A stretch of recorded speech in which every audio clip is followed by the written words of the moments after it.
Julie, do you want to test the live stream? Yep, just doing right now, thanks.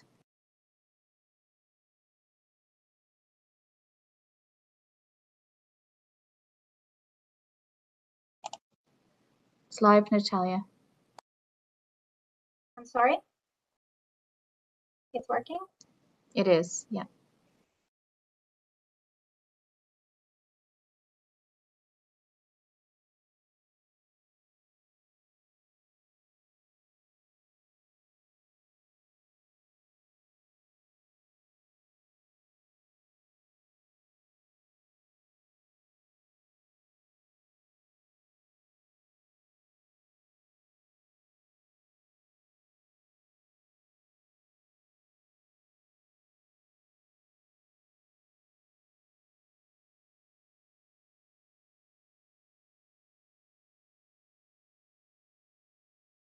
Hi, Julie. This is Natasha doing a sound check. Hi, Natasha. Thank you. Hi, Natalia. You're welcome.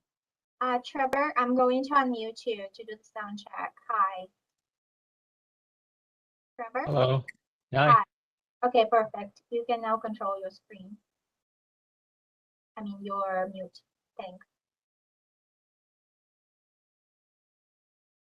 Hi, Natalia. Beth Maxwell doing a sound check.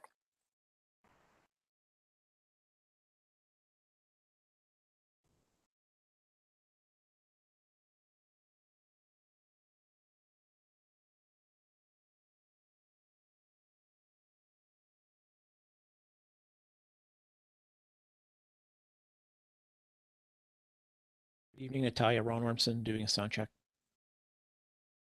Ron, thanks.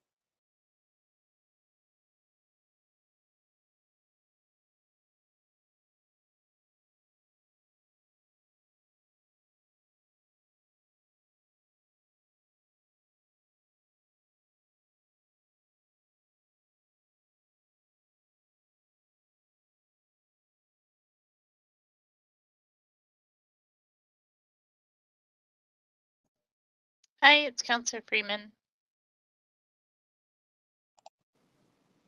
Thank you, Councilor Freeman.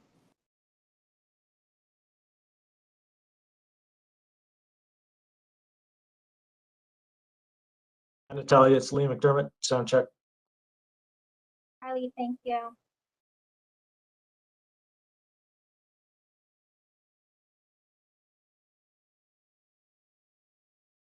Julie Coppicer doing a sound check. Julie.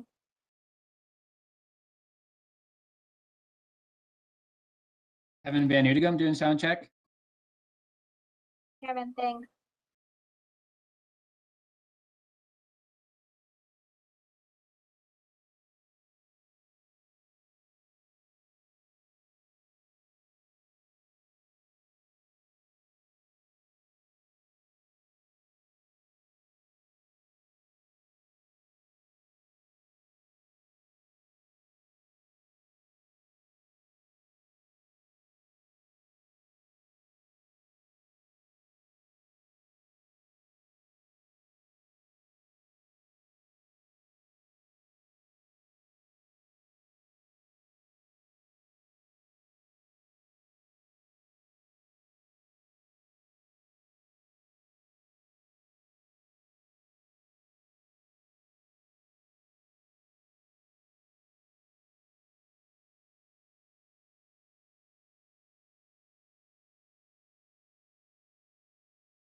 Good evening, everyone.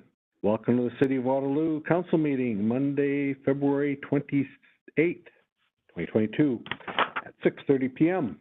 Let's begin with a roll call, please, with Ward 1. Councillor Hanmer, present. Councillor Bodley, present. Councillor Veith, present. Councillor Freeman, present. Councillor Vasic, present. Councillor Henry, present. Councillor Bonago, present. And the mayor's here too. We're all here. We would like to begin by acknowledging that the land on which we are broadcasting from today, and many of us are gathering on, is land traditionally cared for by the Haudenosaunee, Anishinaabe, and Neutral people.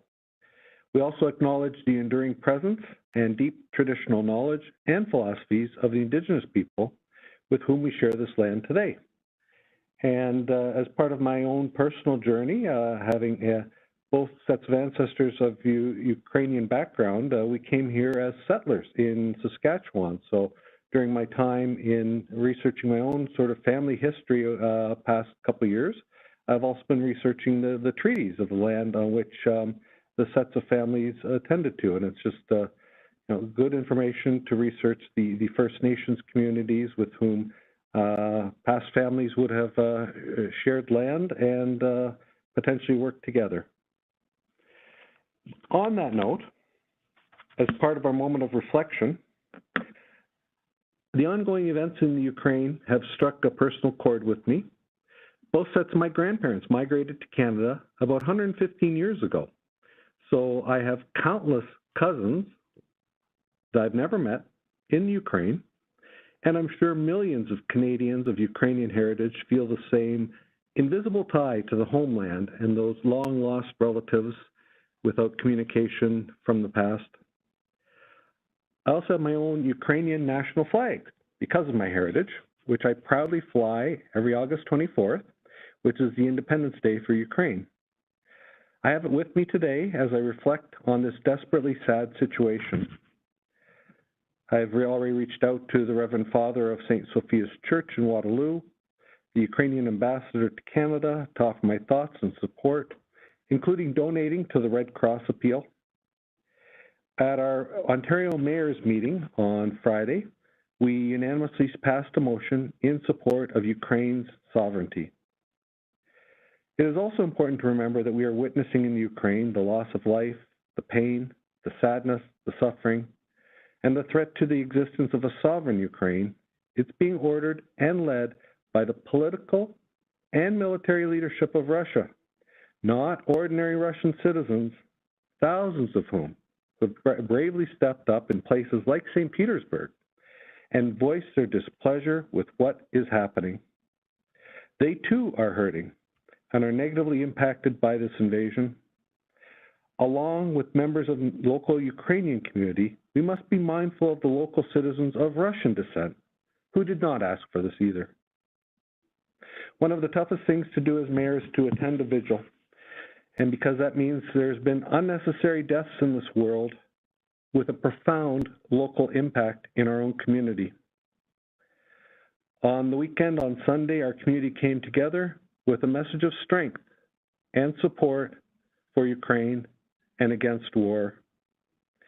My thoughts are with the people impacted by this military action and call for peace and diplomacy before any more lives are lost and families are forever changed. Please join me in observing a moment of silence for those who have lost their lives and for those suffering in the Ukraine.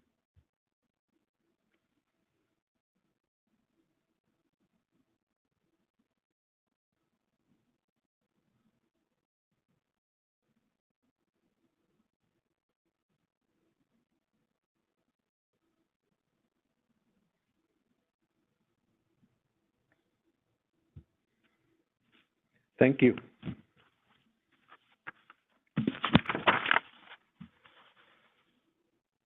I'll now move on to disclosure of pecuniary interest and the general nature thereof, and I'll turn it over to Councillor Freeman. Thank you, through you, Mayor Jaworski, and thank you for your comments about Ukraine, Mayor. I wish that we could all be together right now so that we could all share in that moment. I would like to declare pecuniary interest with regard to public meeting agenda item 12A, 70 King Street North, and it's related to my place of business. Thank you. And I'll just pause to see if there are any further ones. Hearing none, I'll just look for hands up on next to my item, which is the approval of minutes, the January 31st, 2022 special council meeting. Somebody have any comments or questions on that? Seeing none, I'd see Councillor Veith would like to move it. Councillor Hanmer would like to second it, and we'll do the voting, beginning with Ward 1, please. Councillor Hanmer in favor.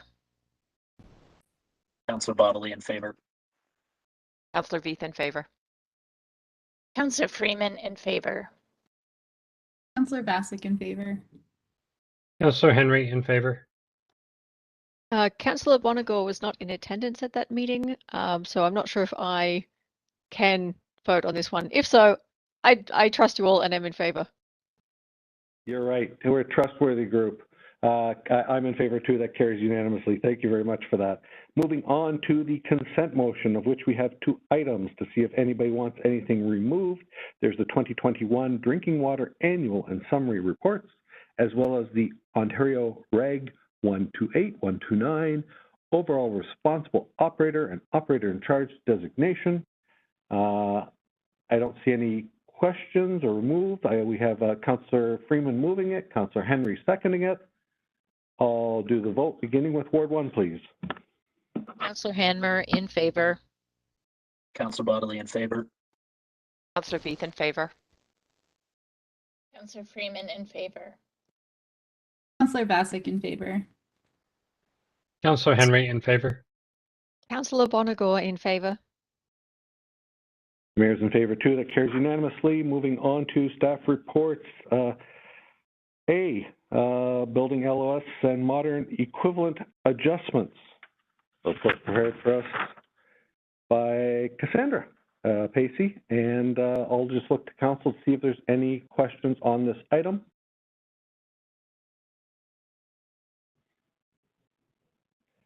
Not seeing any hands flying up.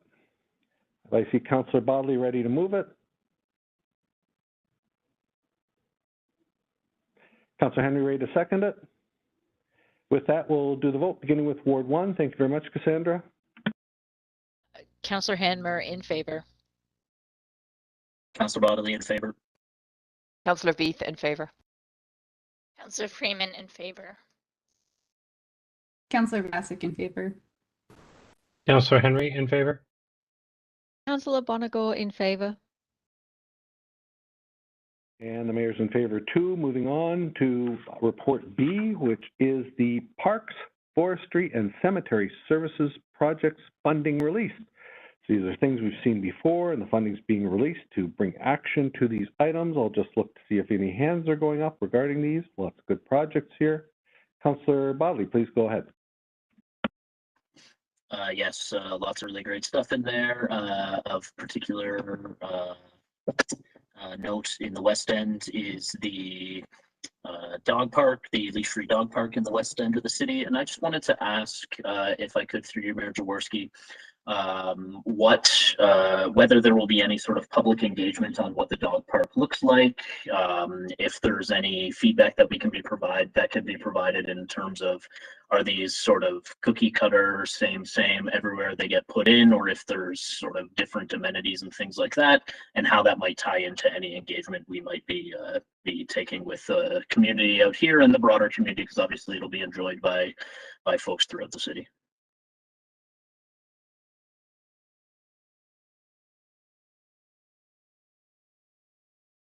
I think Jeff Silcox-Child is available. I'll just call on him, maybe do a sound check.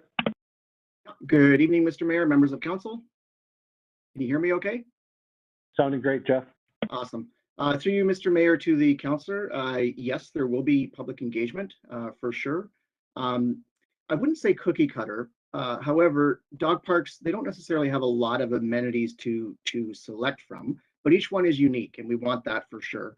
We definitely will be undertaking a public engagement process, and part of that process as well is really reaching out to engage with the community of dog owners that are using the facility and sort of bringing them on board in a meaningful way, because we know that dog parks that are really closely looked over by their community, by the members that are using it, are safer.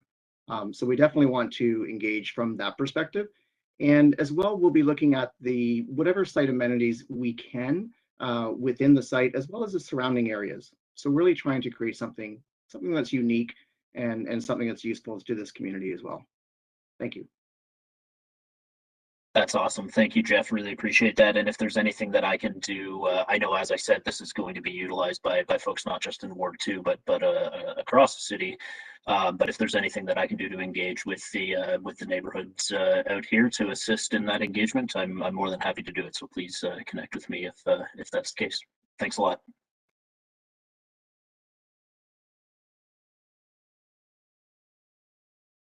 Thank you. Moving on to further questions from Councillor Henry, please.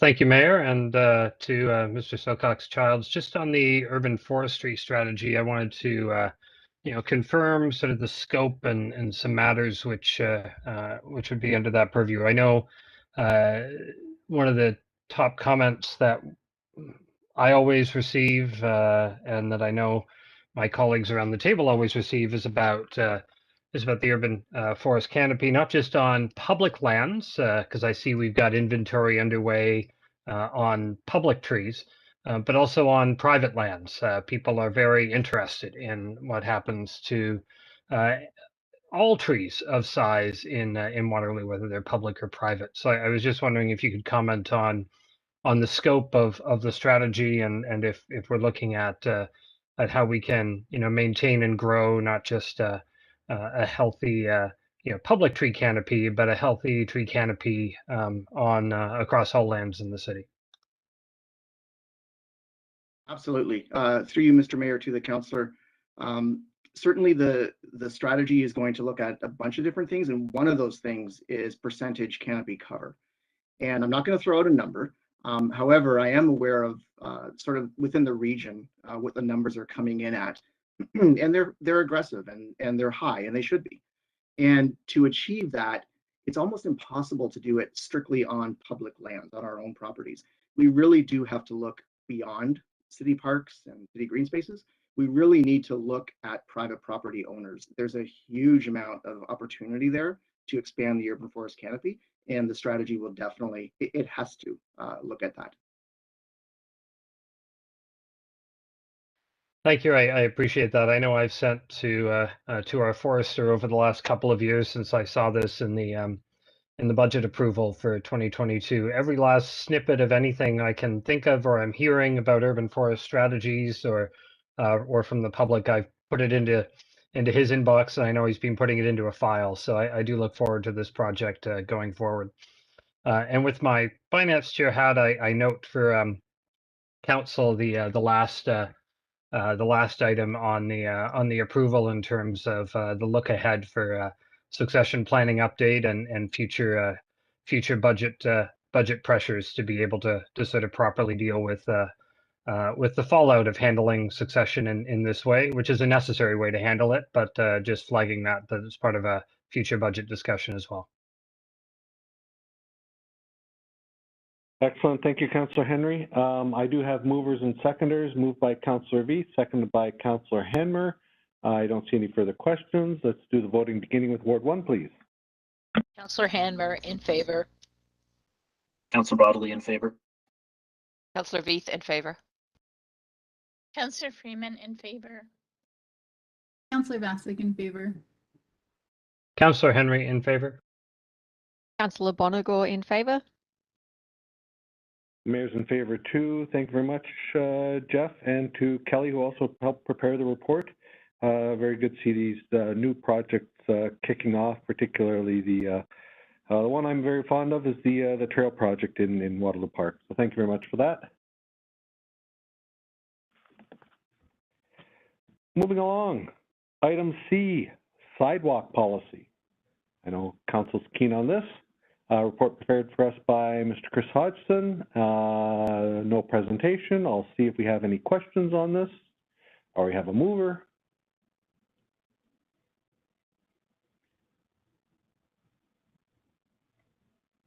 I don't see any questions. I'll just look for a seconder. Councillor Bodley. Thank you very much. So moved by Councillor Henry, seconded by Councillor Bodley. And I'll do the voting beginning with Ward 1, please. Councillor Hanmer in favor. Councillor Bodley in favor. Councillor Veith in favor. Councillor Freeman in favor. Councillor Vassick in favor. Councillor Henry in favor. Councillor Bonagor in favor. And the mayor's in favor too. That carries unanimously. Thanks very much, Mr. Hodgson, for that and being around and writing the, preparing the report, and the team as well. Next up, I have the corporate investment policy prepared for us by Kim Rieger.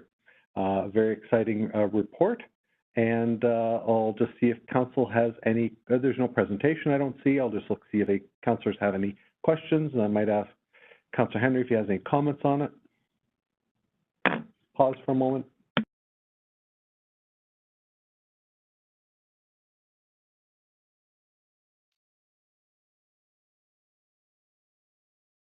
Go ahead, Councillor Henry.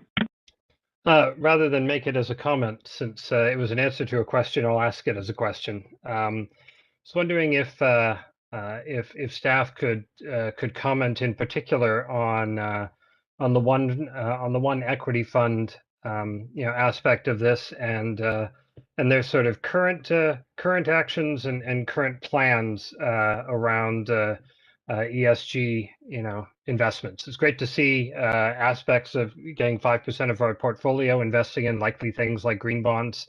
I think that's an excellent use of our funds. Just want to get some clarity on what's going on inside the one fund with respect to environment, social and governance investing. I'll take that question. It's Kim Rieger. Through you, Mr. Mayor, to Councillor Henry's question. The One Fund currently is is looking into ESG investments. They're doing research on it right now. And they are planning to come out with a development of policy later this year. So they will be offering support and leadership in this area for us to rely on, which is good news because they're an excellent resource. And we look forward to the help that they're going to be offering with regard to guidance on ESG investing in the future. Thank you. I think that's helpful to know that our dollars should not just provide a fair rate of return, but also provide a positive return into the world as well. And it's helpful to know that that's coming. I would note for council that this did go to audit committee as well, and they were interested in and supported the balance between sort of risk and return given the approach that staff have outlined here. That was sort of the focus of a little bit of questioning. We didn't spend a lengthy time on it since I think the audit committee was satisfied with the responses staff provided both in the report and to questions then. So just for your edification.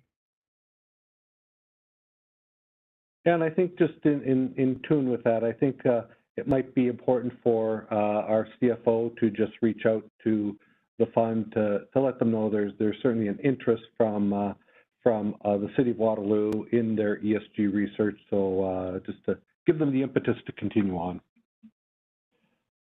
With that, I don't see any further questions, but I'd be looking for perhaps a mover by Councillor Henry. Councillor Henry, there he goes. And another seconder, please. Somebody else put up their hand. Second by Councillor Freeman.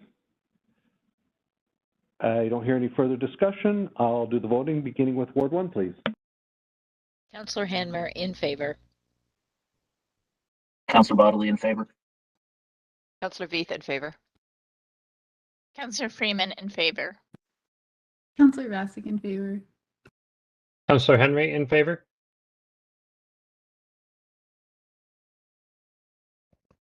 Councillor Bonagor in favor. And the mayor's in favor too. That carries unanimously. Thank you very much, Kim, for bringing this to council's attention. I do recall that there was certainly a good return on our first set of investments or such in this. So a good way for a municipality to make judicious investments, but still to do the best with our citizens' money. Thanks very much for that. You're welcome. Moving along. Whew, here we are, last item. One moment, please.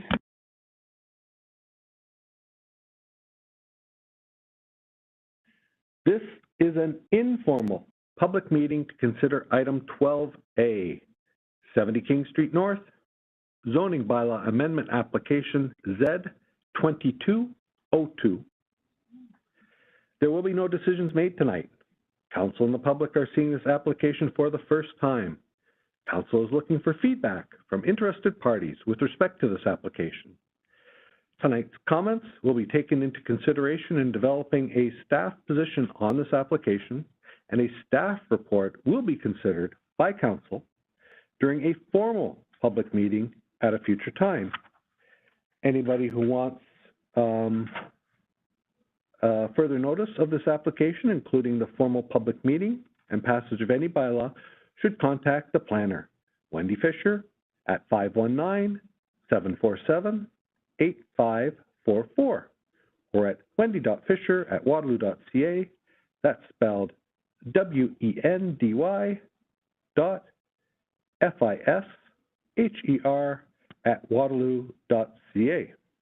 If you would like to speak at this meeting, please call the clerk's office now at 519-747-8705.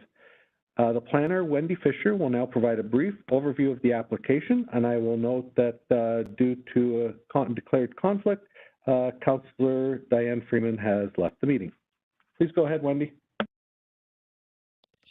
Perfect. Thank you. And good evening, Mayor Jaworski, councillors and members of the public. As noted, this is an informal public meeting for zoning bylaw amendment application Z2202, which applies to 70 King Street North. The application is being advanced by HIP Post LP, represented here tonight by Trevor Hawkins of MHBC Planning. Next slide, please.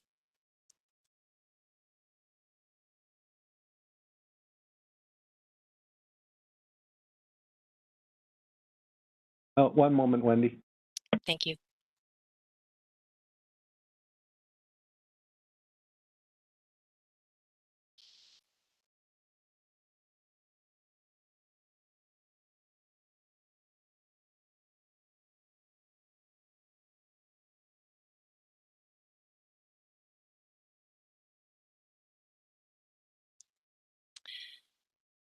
The subject property is located in the Uptown on the south side of Bridgeport Road East between King Street North and Regina Street North. The lands are approximately 0.43 hectares in size and currently contain a low-rise building previously owned and occupied by Canada Post Corporation with a surface parking lot in behind the building.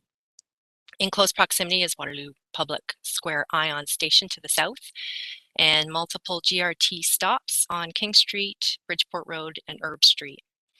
To the west is Waterloo Park and the McGregor Albert Heritage Conservation District, and the lands are generally surrounded by a mix of commercial and residential uses.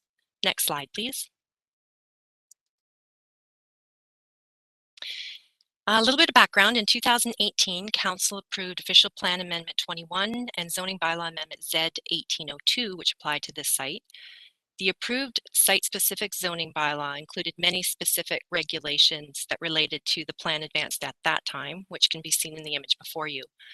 The proposed development was to consist of a 4 to 6 story podium and 2 towers, an 11-story tower inclusive of the podium oriented to King Street, and a 24-story tower also inclusive of the podium oriented to Regina Street.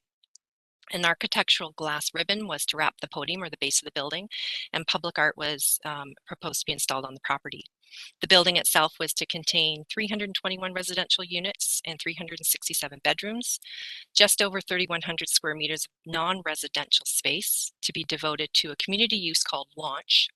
Launch is to provide programming for youth in the areas of science, technology, engineering, arts, and math, otherwise known as STEAM. There was also 325 square meters proposed for commercial use, 308 parking spaces, and 250 bicycle parking spaces. One of the requests made through these previous applications was additional height to accommodate a portion of the podium and tower closest to King Street, as well as additional density for the entire lands. The applications were approved for the requested height and density, subject to community benefits, which were to be secured through bonusing or a Section 37 agreement in accordance with the Planning Act. The podium design and the art that I've just mentioned were some of the negotiated benefits. So for Council's information, the Section 37 agreement was never executed. Next slide, please. The applicant has since revised the development concept, which still consists of a mixed-use building, but is comprised of a 4-story podium and only one tower, 21 stories, oriented to Regina Street, for a total of 25 stories or 84.5 meters.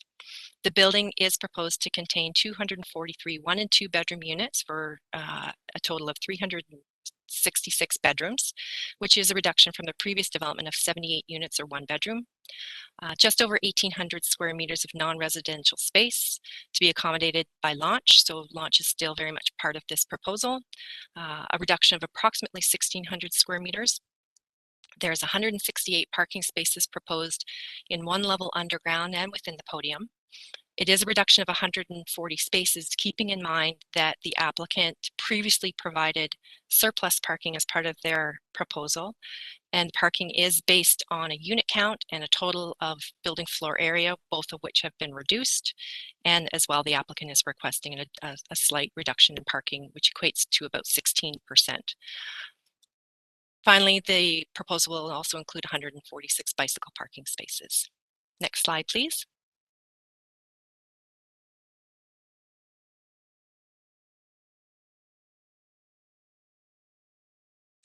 So here are a few additional images provided by the applicant.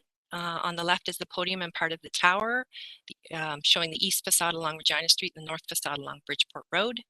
On the right shows the north and west facades along Bridgeport Road and King Street. In this image, you can see the interior space fronting King Street that's intended for the STEAM programming, as well as the rooftop amenity area located on top of the podium. A portion of the amenity area is intended for public use closest to King Street, while the remainder will be for private use. And the applicant is proposing to include amphitheater-style seating, plantings, and walking area on the rooftop area, as well as a concession stand, including a kitchen and seating areas proposed in the southwest corner on level 4 of the podium. Next slide, please. This is a conceptual site plan of the proposed development. The heavy gray line outlines the overall building footprint, and the red dashed line outlines the tower footprint. There are 2 vehicular entrances proposed off of Regina Street. The northerly entrance is intended for public parking located underground, and the southerly entrance is for residential parking that's located within the podium. And there are red dots on the east and west facades which highlight the primary entrances for the building. Next slide, please. In terms of the planning framework, the city's official plan designates the lands as commercial and uptown commercial core. These designations permit the proposed mixed-use development. The lands are also within the Uptown Waterloo Urban Growth Center or primary node, which is designed to accommodate a minimum of density of 200 people and jobs per hectare. A portion of the lands adjacent to King Street are designated Main Street, which permits a height ranging from 6 to 16 meters, and the remainder of the site is designated high density, which provides for a maximum of 81 meters. Both the Main Street and the high density designations contemplate a maximum density of 750 bedrooms per hectare. Bridgeport Road and King Street are regional arterial roads, and Regina Street is a major collector road, as also identified as a citywide cycling and multi-use route. Next slide, please. So through the 2018 zoning bylaw amendment, the lands were and continue to be zoned holding Uptown Commercial Core 16 and holding Uptown Commercial Core 81.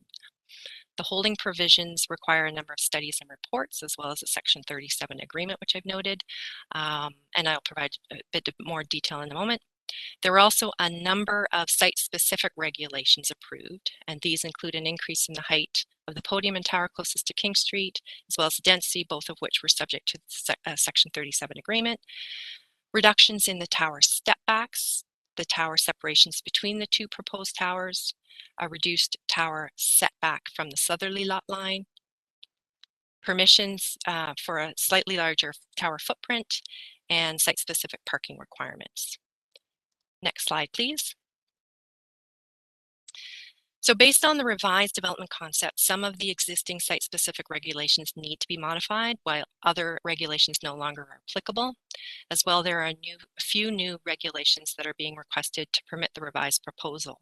So in sum, the zoning bylaw proposed today is to increase the density from 750 to 855 bedrooms per hectare, which will permit 45 additional bedrooms through a Section 37 of the Planning Act. Reduce the parking requirements for visitor parking from 0.1 to 0.045 spaces per unit. Reduce the non-residential parking rate from 1.5 to 0.6 spaces per 100 square meters of building floor area, with the residential rate remaining the same, unchanged at 0.6. Reducing the tower step back along Regina Street from 3 meters to 2 meters, recognizing the existing interior lot line tower separation of 7.5 meters, and increasing the building height of the tower from 25 stories and 81 meters to 25 stories and 84.5 meters. Next slide, please. As well, the applicant is proposing to remove the holding provision, which will require a record of site condition accepted by the province, demonstrated compliance with ministry noise guidelines, an updated hydrogeological study to the satisfaction of the region, and a loading study to demonstrate loading and unloading requirements for visitors to the development. A Section 37 agreement, as noted, is required. However, the development concept is changing, as well as the community benefits are also proposed to be modified. So in the context of the holding provision, this Section 37 is not required. However, based on the revised development, we will still be bringing forward a Section 37 agreement based on the proposed density of today. As well, a parking study in the previous development concept, a surplus of parking was proposed, and the purpose of this study was to determine an appropriate allocation of that surplus parking. Since the applicant is no longer proposing surplus parking, this study is not required. I do note that, as I say, the applicant is proposing to reduce the parking, and a parking and loading study has been submitted with this application and is currently under review. Next slide, please. So this is a list of the reports and plans submitted in support of the application, all of which is available on the city's zone change website. The supporting documents are currently under review by the city and regional staff, as well as other agencies. Next slide, please. This is my last slide in terms of process and next step. The staff will continue to review the reports and plans. We will consider all feedback from the public, staff, and other agencies, and we prepare a report with recommendations to be presented at a formal public meeting, which is to be scheduled in the coming months. So this concludes my presentation, and I'd be happy to answer any questions. Thank you. Excellent. Thank you very much for shepherding this along, Wendy. And I'll just look for any questions, and we'll begin with the ward councillor. Councillor Bonagor, please go ahead. Thank you. Through you, Mayor Jaworski. Thank you, Wendy, for all this updated information. I know this, like all of the proposals in the core, is a plan that has significant public interest. So I appreciate the new information. I do have a number of questions. And like this is just for information for myself and for the public. I recognize for anyone listening in, they may not be aware. You know, this is really just an information night. So that's where these questions are coming from. So Wendy, I noticed that in the proposal that came forward, and you mentioned it just now as well, is the idea of having public space on the rooftop. Now, is that intended as a POPs, like a publicly owned public space?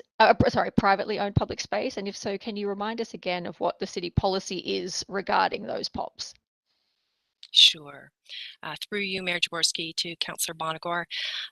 We have had initial discussions with the applicant about the rooftop amenity area, and there were some inquiries relative to whether this could constitute as a portion of the Parkland Dedication.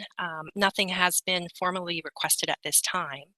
I would note that the city does have guidelines for the privately owned publicly accessible spaces, or POPs, and those guidelines were put in place for February 2019.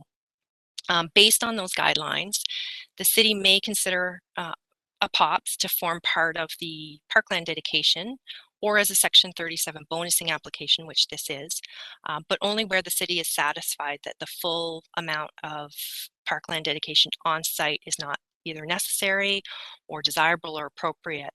POPs are intended to extend or integrate with public parks and plazas. So these spaces are to be well connected and to the surrounding parks and plazas, and to be easily seen by the public. So the guidelines really speak to locational and design criteria and priorities of the city. They also specify that POPs must be at grade unless otherwise agreed to by the city. So that locational and design criteria is heavily weighted for consideration of street level spaces. In this case, you know, there would be other criteria or considerations to take into account given the fact that the space is elevated. So yeah, that was one of my key thoughts, was, you know, just the accessibility of that kind of space. But just to be clear, if this were not a POPs, like there's nothing to stop the developer including publicly accessible space, is there? Like they could have a publicly accessible space that's not a defined POPs. Is that correct? Yes, that's correct. Okay. That helps. And so just to be clear, for my clarity, you said that the discussion hasn't really moved ahead, so we don't know yet whether it would be considered part of Parkland Dedication or bonusing or anything. Is that, again, am I understanding that correctly? Yeah, through you, Mayor Jaworski. The applicant is, I understand, giving a presentation afterwards, so perhaps it is clarity, a question for Mr. Hawkins to be able to answer as well. But to date, I have not necessarily received anything part of this application formally requesting this to be considered a POP or a Parkland Dedication. Okay, all right then, thank you. So my next questions are just regarding the height that's proposed. I noticed that it's still 25 stories, but the actual height of the proposal has changed. And I'm just wondering, and I'll probably put this to Mr. Hawkins as well, is the extra height essentially to allow for improved amenities rather than more bedrooms? That's how it seemed to read from the information that we were presented with. Through you, Mayor Jaworski, you're correct, Councillor Bonagor. The intended height was to accommodate construction requirements. So there is a taller ground floor. Typically, there's a minimum 4.5 meters of that ground floor to accommodate the launch. That ground floor and the first two floors, I believe, are 4.8 meters in height, or there's also a higher fourth floor to permit the rooftop terrace. So in other words, the floor is a little bit thicker to support that terrace. That also applies to the 5th floor as well as the 25th floor for that same reason, and also to accommodate a parapet on the top. So again, construction related requirements, not necessarily having any implications on the density. Okay, that helps. I've got a couple of more questions. So one is just, you did mention just the parking requests that are included in this proposal. And I know that we have previously at Council discussed residential parking requirements and, you know, what kind of reductions could be amenable, particularly within the core where there are so many trails and public transport and everything. I was just wondering if you could outline if we have specific policy or guidance for visitor parking rates? And I'm asking this particularly given that, you know, the launch center would in all likelihood be attracting a lot of people for potentially shortish period of times if they're doing classes and things like that. So I'm just wondering if we have any guidance that council could look to in terms of kind of what seems feasible in terms of visitor parking. Sure, through you, Mayor Jaworski. Visitor parking is a bit of a different kettle of fish. I think through the new zoning bylaw, we did require a set standard for visitor parking. It is expected that people will visit from out of town. It's expected that people will come over to the building. But I do think that this particular use is a bit unique and warrants a little bit of a harder look. This is the launch, or the STEAM-based programming is very unique. It's being it definitely is a destination, so we know that people will be coming and visiting the site. There's nothing specific that I can point to say we have definite requirements or look to in terms of guidance, but it is something that we'll have a closer look. We did have required as I say, an unloading study to be that has been submitted with the application and is currently under review. Okay, thank you. And I've got one more question, and I must warn Mr. Hawkins, I'll probably be asking some of these of him as well. But I'm just wondering, Wendy, if you can give us some information. You know, the proposal that came to the previous council and was approved. I remember that meeting, and I think the approval was quite heavily invested in the design of the podium. I know some of the councillors were speaking quite positively about that, that architectural ribbon that you referred to, but it doesn't appear to be seeing it this time. Can you lead us through your awareness of the design changes? Through you, Mayor Jaworski, to Councillor Bonagor, I don't know that I can be able to provide you as well as perhaps the applicant can. The purpose, when they did bring forward the glass ribbon, it was an upgrade in design material and design in general, and it was meant to be provided as a community benefit in exchange for the additional height that was requested for the podium to increase it from 16 to 23 meters as part of the previous application. So again, I think maybe that was the rationale behind why we got sort of the better urban design as part of the previous building. But beyond that, I would defer to the applicant to address it as well. Okay, thank you. I will save that question for a little bit later. Thank you, Wendy. Excellent. Thank you, Councillor Bonagor, and for asking questions of clarification, as we always want to do. Councillor Henry, up next, please. Thank you, Mayor. Wendy, the one question I have for, actually, I think I have two questions for you, and then I have a couple for Mr. Hawkins. I reviewed the wind study, and I know it looks like all the other wind studies I've seen in terms of how it demarcates different conditions to be acceptable in certain places for certain kinds of behavior. And I also know that I've sent some comments and suggestions to our urban designer as part of our urban design guidelines review on this matter in terms of who is included and excluded by the way these are categorized. But the question I have for you at this point is how we would review or understand corners at signalized intersections. And just to give you an example, looking at the wind study, Bridgeport and Regina, the southwest corner of that intersection, the northeast corner of the site, the wind study notes that it's suitable for fast walking, which I know people are generally inclined to do and probably would do, and so therefore it is suitable and doesn't require any mitigations. I would note that unless you're turning the corner, you're usually waiting for a light to turn at that, and therefore you are standing rather than fast walking. So I'm just sort of curious about how the city takes a look at those aspects, because I think this is one that I've seen many times before, but I haven't turned my mind to this sort of observation that I'm relaying here, and that we do actually stand at intersections rather than fast walking as we wait to get across that. So I just wanted to raise that and get your initial thoughts about that and how we might take a look at that through the application.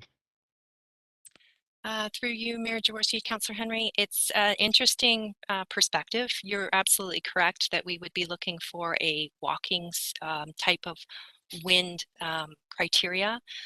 Generally speaking, I think that you know, a majority of when you're walking from destination to destination, you're taking into account that walk, and as opposed to the 30-second to a minute standing and waiting for a light. It does, I mean, the criteria and the wind study that they prepared has been done in accordance with the city's urban design guidelines. You raise an interesting point, and that is something that I can further discuss with the applicant at this stage.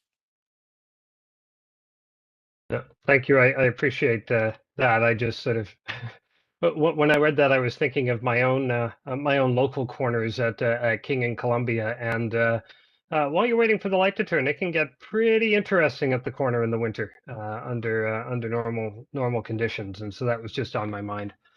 The other question I had was just for clarity on the design, and I'll ask this of Mr. Hawkins as well if needed. I see the variance requested on the tower step back above the podium on the Regina facade. I see the applicant's note that that was really only to the amenity areas. But I just wanted to get clarification, your understanding of whether that's a reduction in the step back for the entire facade, across the sort of fancy balconies, or if it's just sort of a localized reduction, because I know sometimes there's a variance requested, and it's really for only one part of the building, but it requires a variance, even though most of the building complies. I was just curious. I couldn't tell immediately from looking at the design.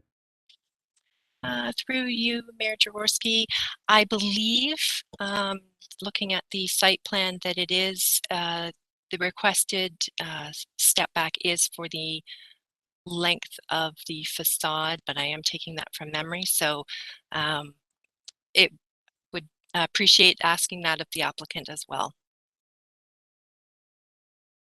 Yeah, thank you. I'll leave the rest of the mine for Mr. Hawkins as well. Thank you very much, Councillor Henry. I will turn it now over to Councillor Vasic. Please go ahead. Thanks, through you, Mayor Jaworski. This isn't in the ward I represent, obviously, but it's like a regular route for us as a family. So often I'll have a stroller, a kid, and a dog in tow. So appreciate your question there, Councillor Henry, about waiting at the lights. I can barely manage the three of them without wind. So, okay, so I have a couple of questions, Wendy, through you, Mayor. So I'm trying to understand, okay, so the wraparound was for a community benefit for height, design-wise, and then, but it's still the same height, actually a few meters more, but we don't really have a sense or understanding of the Section 37 terms is undetermined, vague, still unknown. So I guess I'm trying to understand is for the height that's requested, can we anticipate that the community benefit will be comparable to whatever was proposed before? And if so, how will we know that? Through you, Mayor Jaworski, to Councillor Vasic. The previous request as part of the original application was for an increase to the podium itself from 16 meters to 23 meters, as well as it included an increase in the tower. There's a requirement in the official plan as well as in the zoning bylaw that 30 meters within 30 meters of King Street is a maximum of 16 meters. The tower also proposed that was closest to King Street was a total of 46 meters. So the previous ask was of that magnitude. This ask is for 3.5 meters to be added to the tower. So it is a different magnitude of ask. Similarly, they had asked for a density. The density is very comparable in terms of a comparison to the previous ask. So as I say, well, the density remains similar. The height request is much different this time around than it was the last time.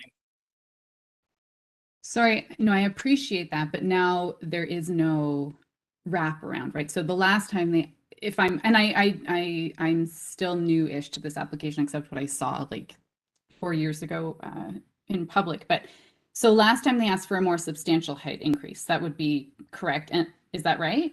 That's correct, yes.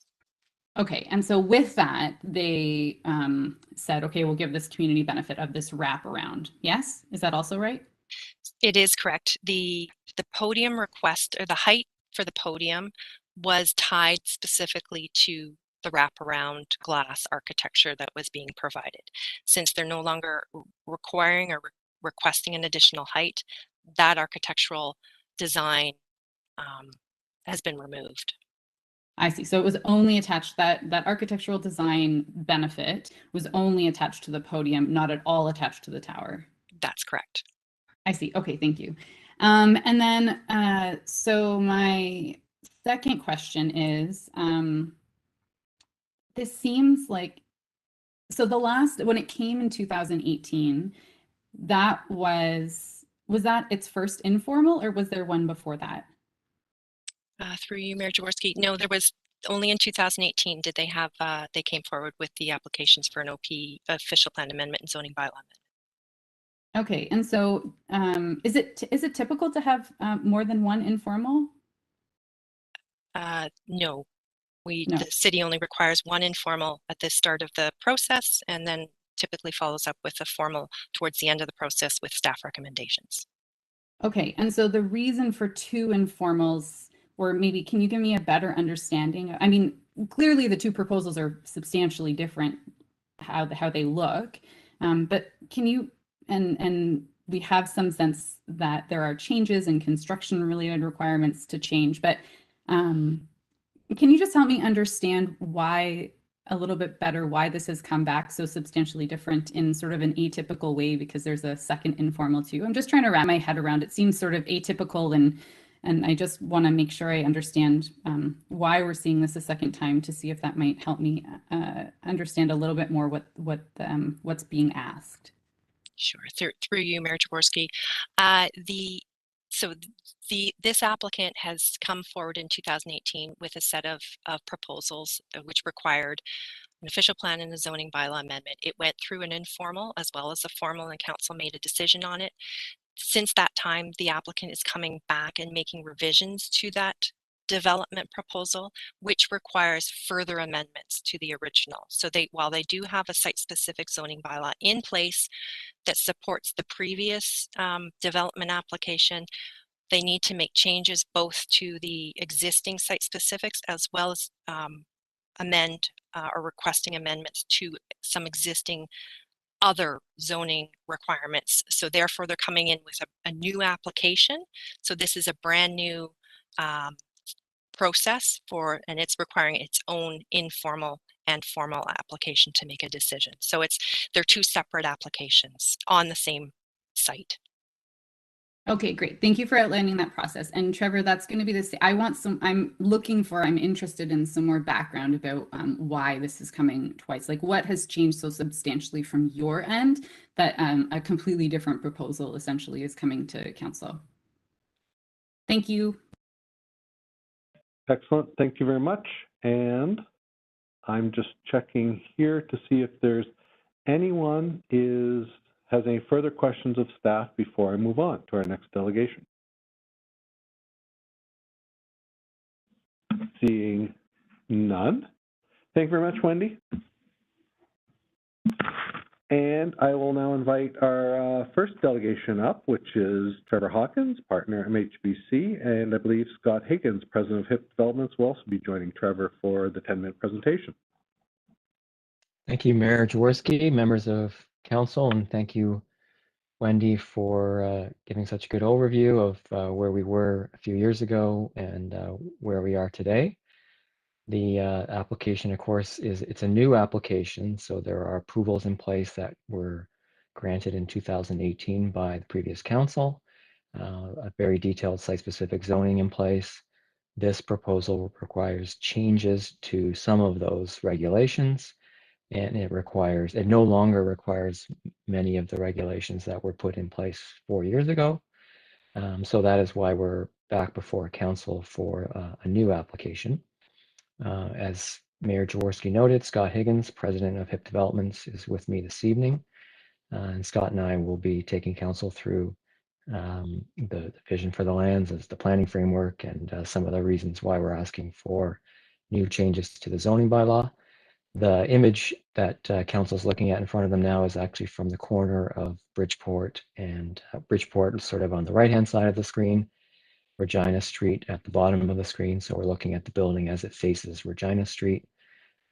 Might help answer Councillor Henry's question about the step back on Regina Street. The building meets the step back on Bridgeport, which we can see in this image, but because of the undulating balconies and the projections and recessions, there's a gap. There's some parts of those projections that don't quite comply with the 3 meters between the lip of the podium and the face of the tower. Scott Higgins is going to take over on the next slide. If we can switch to the next slide and give council a bit of an overview of where we've been for the last few years. Good evening, everyone. I'm assuming my audio is working.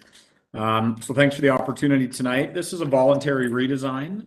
It stemmed from the amount of time it took to get the environmental approvals on the site, which was quite a lengthy exercise. Those are now in place, but during that time, we got to rethink what was happening in the market. We got to rethink conversations I had with Councillor Freeman about the lay-by on Regina, Councillor Henry's past comments on the building on King Street and the podium variances we were seeking at the time on King Street, and why couldn't we be closer to compliance with what was there in the first place.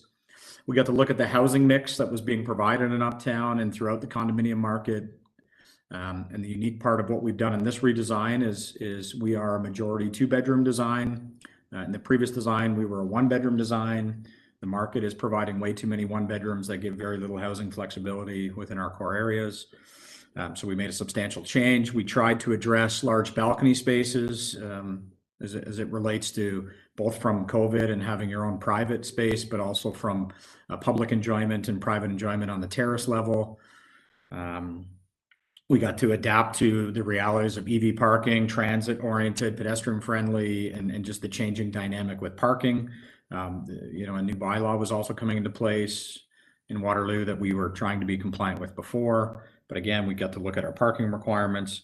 So we had the unique opportunity that we had planned something 5 years ago. It took a long time to get environmental approvals, and we got to do a little bit of a rethink. And in this case, in my view, we have a much better product coming to market that tries to address some of the concerns that were approved, but certainly were concerns with the past approval, and try to be more innovative with the product that we're bringing to market to give more affordable choice in market housing. And I'm sure I'll get some of those questions later, but there's some sincere intention here on how do we address a deficiency that we saw in the housing market, both in Waterloo and in Kitchener. I won't touch on the planning things in below the slide because I think Wendy did a great job in touching on some of those changes. And with that, I look forward to your questions. I'll turn it back to Trevor. Next slide, please. So Wendy gave council just a snippet of the site plan. So we see there's 2 entrances from Regina Street, very similar to the past design. The first entrance actually takes you into the lower level of parking, which would contain the visitor parking, the parking for launch, as well as some of the residential parking units. And then the main entry at the south side of the site would take you to the remainder of the residential and the bike parking as well. The tower is situated towards Regina Street. You can see on this slide, easements are hatched out, or easements are noted on the site plan. The intent is to bury hydro along Bridgeport and Regina, so there won't be hydro poles. and hydro wires in the way. It'll be a wide open pedestrian thoroughfare across the Bridgeport and Regina parts of the pedestrian realm. So we thought that was a significant overall benefit to the project. The building still has separate residential and commercial entrances. So the users of launch would enter from the King Street side, whereas the residents would enter from the Regina Street side. And you can see there's 2 elevator areas hatched out, and they're visible on the renderings that we've shown. Those are ways to get from street level to the top of the amenity area. So they're publicly accessible in the sense that they'd be part of the launch related programming, and they'd be accessible to anyone who enters in launch or enters into the building. There's elevator access to both of the upper levels of the amenity area on the King Street side of the site. Next slide. So Wendy's identified the planning framework. I won't reiterate it other than to note that Waterloo's urban growth center is heavily constrained by the floodplain associated with the creek. There aren't a lot of sites that aren't impacted, but this is one of the sites that's ready for development, ready for intensification, that's outside of those floodplain constraints. Has tremendous non-vehicular access in terms of transit, excellent access to the multiple active transportation networks. So the trail that's located to the west that takes you from Herb to Bridgeport and up along University, the Spurline Trail, of course, the Laurel Trail, the Iron Horse Trail, they're all very accessible. The Public Square, Waterloo Park, all of the key amenities within the city are within a short walk or a short bike ride of the site. Next slide, please.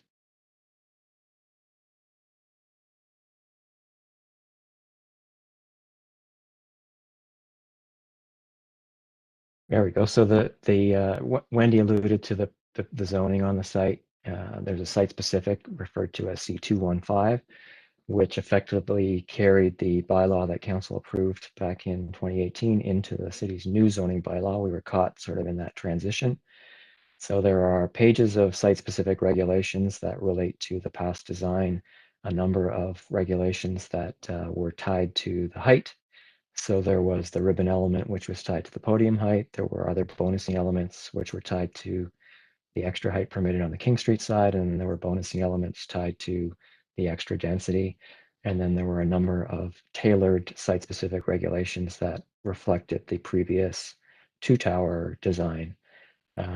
We're here before council to sort of revisit some of those site-specific regulations. Many of them aren't applicable anymore because the design has changed. And so that's the nature of our approach. And we've approached the design of the site with an effort to comply with as many of the regulations in the 2 different zones as possible. Next slide.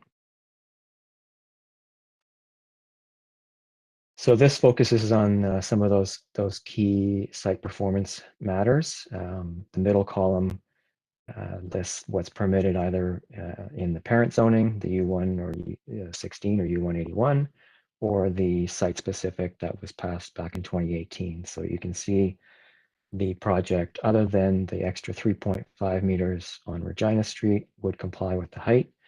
And that extra height, Wendy answered that question, but the extra height largely relates to taller ground floor and larger floor to ceiling height requirements related to supporting the amenity areas on the site. It doesn't actually result in an extra floor.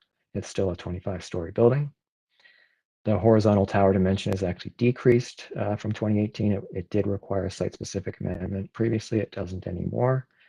In terms of the tower separation, there was 2 site-specific permissions, but for the tower on Regina Street, the setback was approved at 7.5 meters. This tower is a little bit further away. It's 8.1 meters. And then in C215, there was a number of regulations that pertain to the step back between the podium and the tower on King and on Regina and on Bridgeport. In the case of the redesign, there's no tower, of course, on King. The tower does meet it on Bridgeport, and it does need relief because of the undulating nature of the balconies. And balconies are considered the exterior face of the building. So the setback is measured from the furthest projection of the balcony, in this case, 2 meters from on the Regina Street side. In terms of the parking, the residential parking complies. The relief relates to the non-residential and visitor. Each would have their own 11 dedicated spaces for each of those. This site, as I noted before, has so many different ways to get to this property without using a vehicle.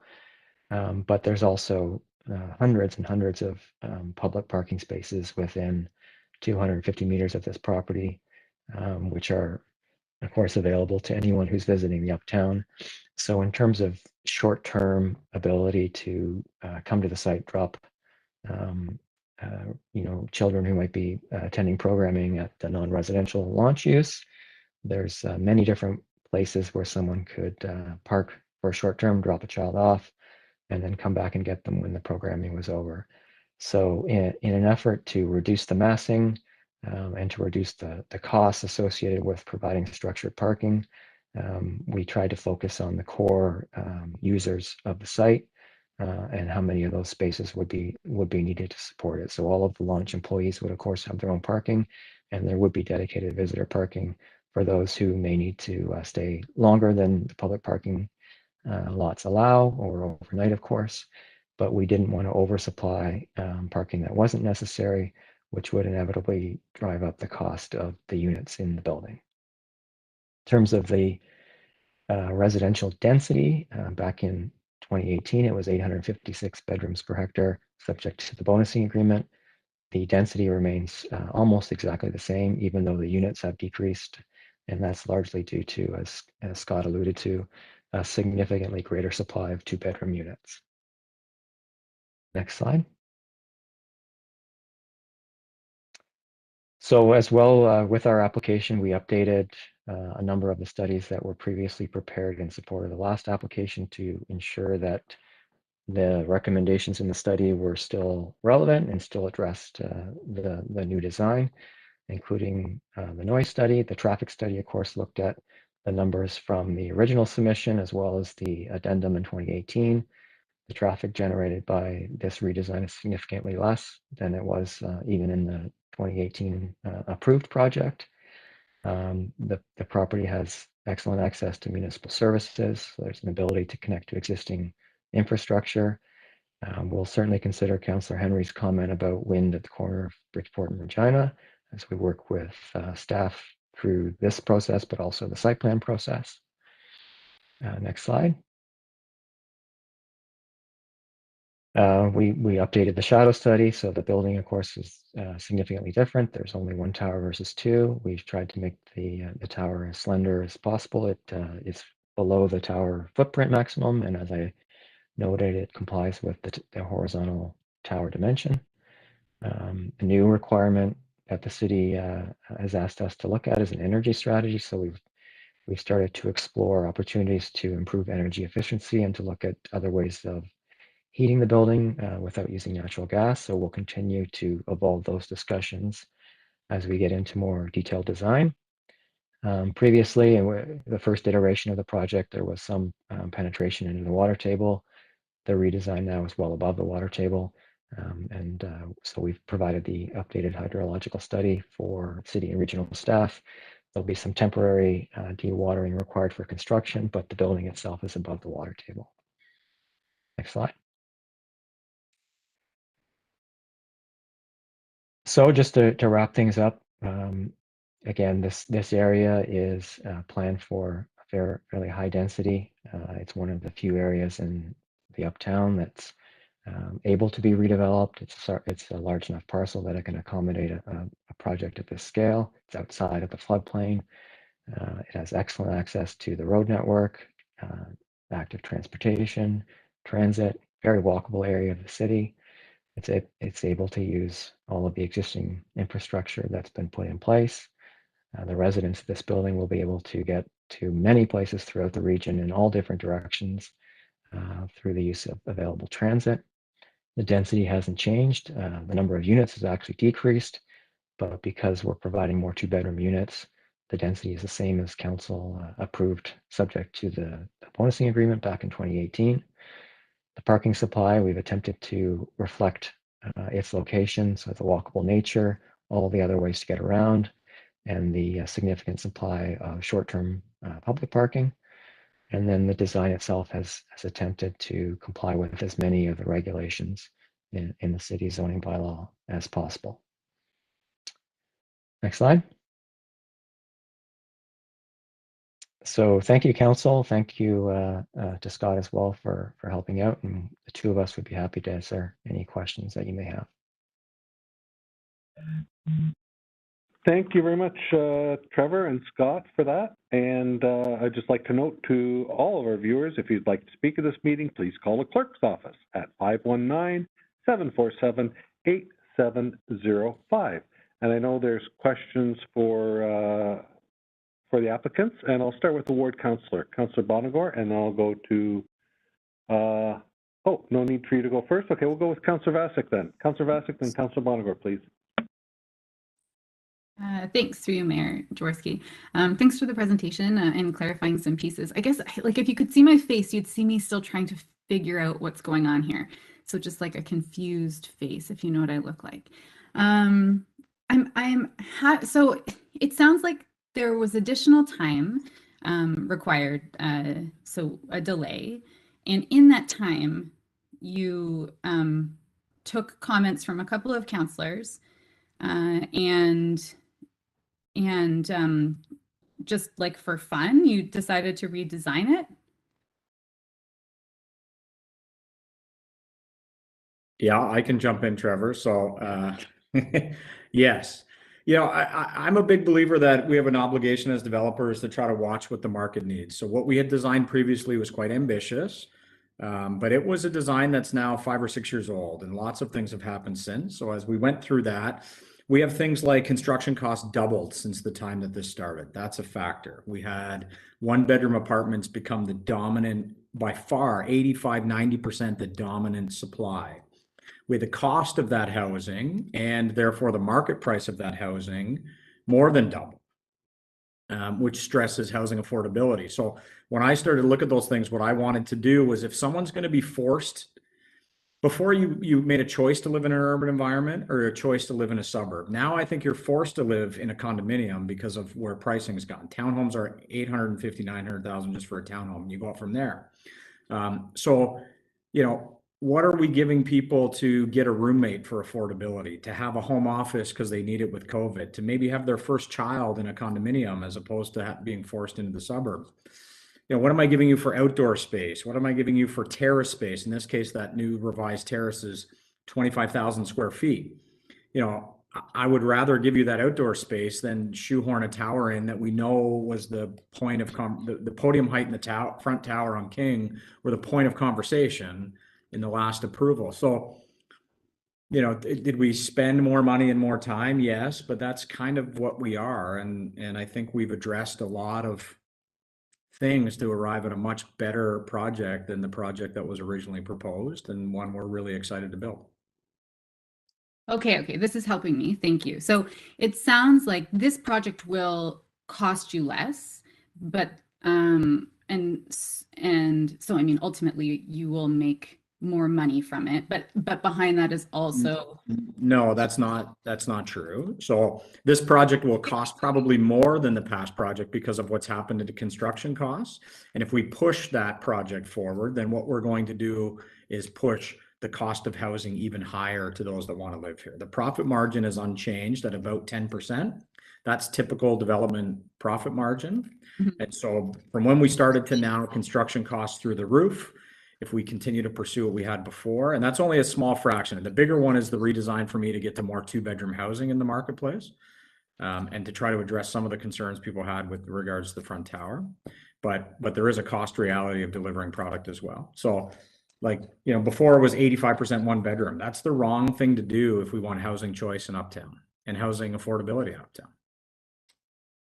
Yeah, so you know, if you had let me finish, Scott, I would have I was kind of getting to those pieces. So just for future, I've had some pretty challenging meetings as recently. So let's just make sure we're making sure not to interrupt each other. So I appreciate what you're saying, and I was kind of going to get there, that the goal is also to like you said, improve what's available in the market so more people can live there. So you did have sort of the community in mind as well. So that's kind of where I was getting to. So there's a lot of different factors. I was just trying to really flesh out kind of what was behind it so I understand. Like for me, that context is very important, and I know it's important to other people who I represent as well. So appreciate you taking that time to respond. Thank you.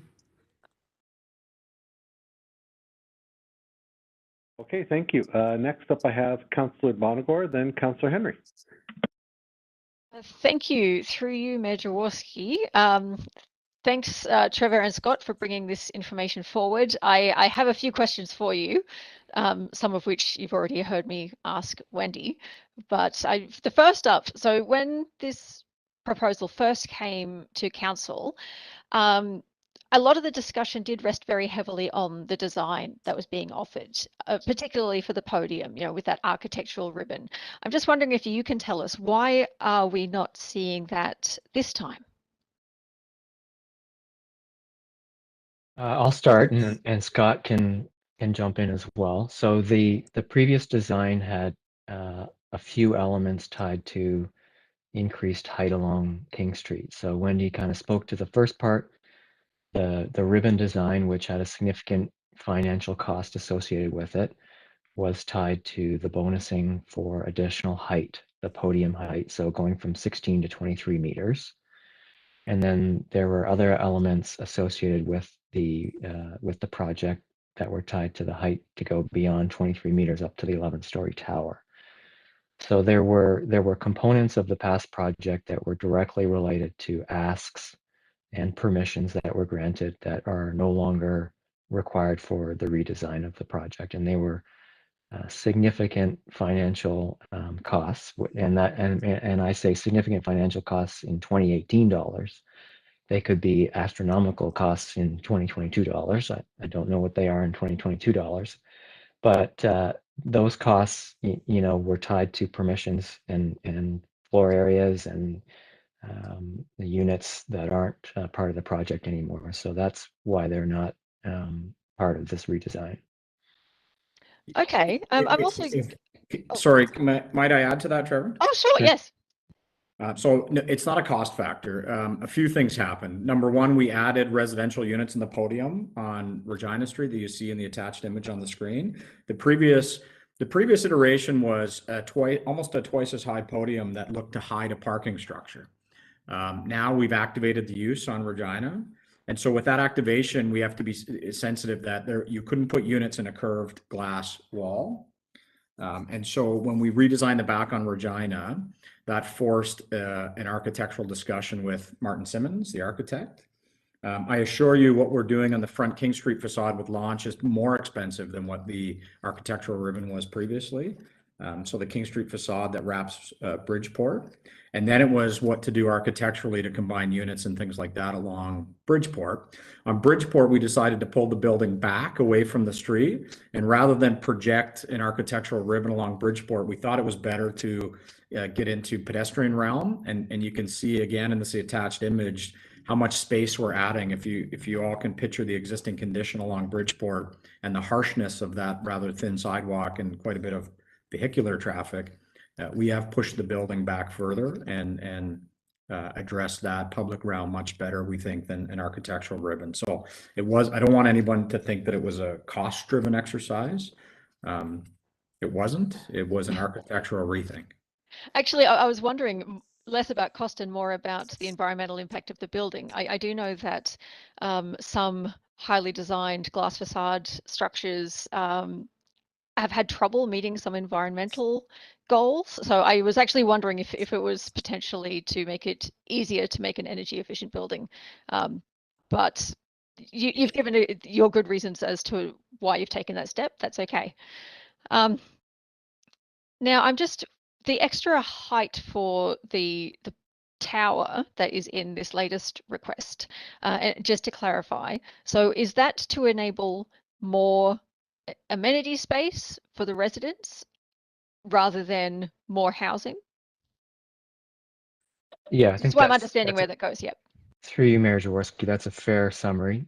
There's a few things that contribute to it. Obviously, the grade change results in unique building design to line the floors up from between the two streets. And as a result, the ground floor is a lot higher than you would normally see on Regina Street, for example.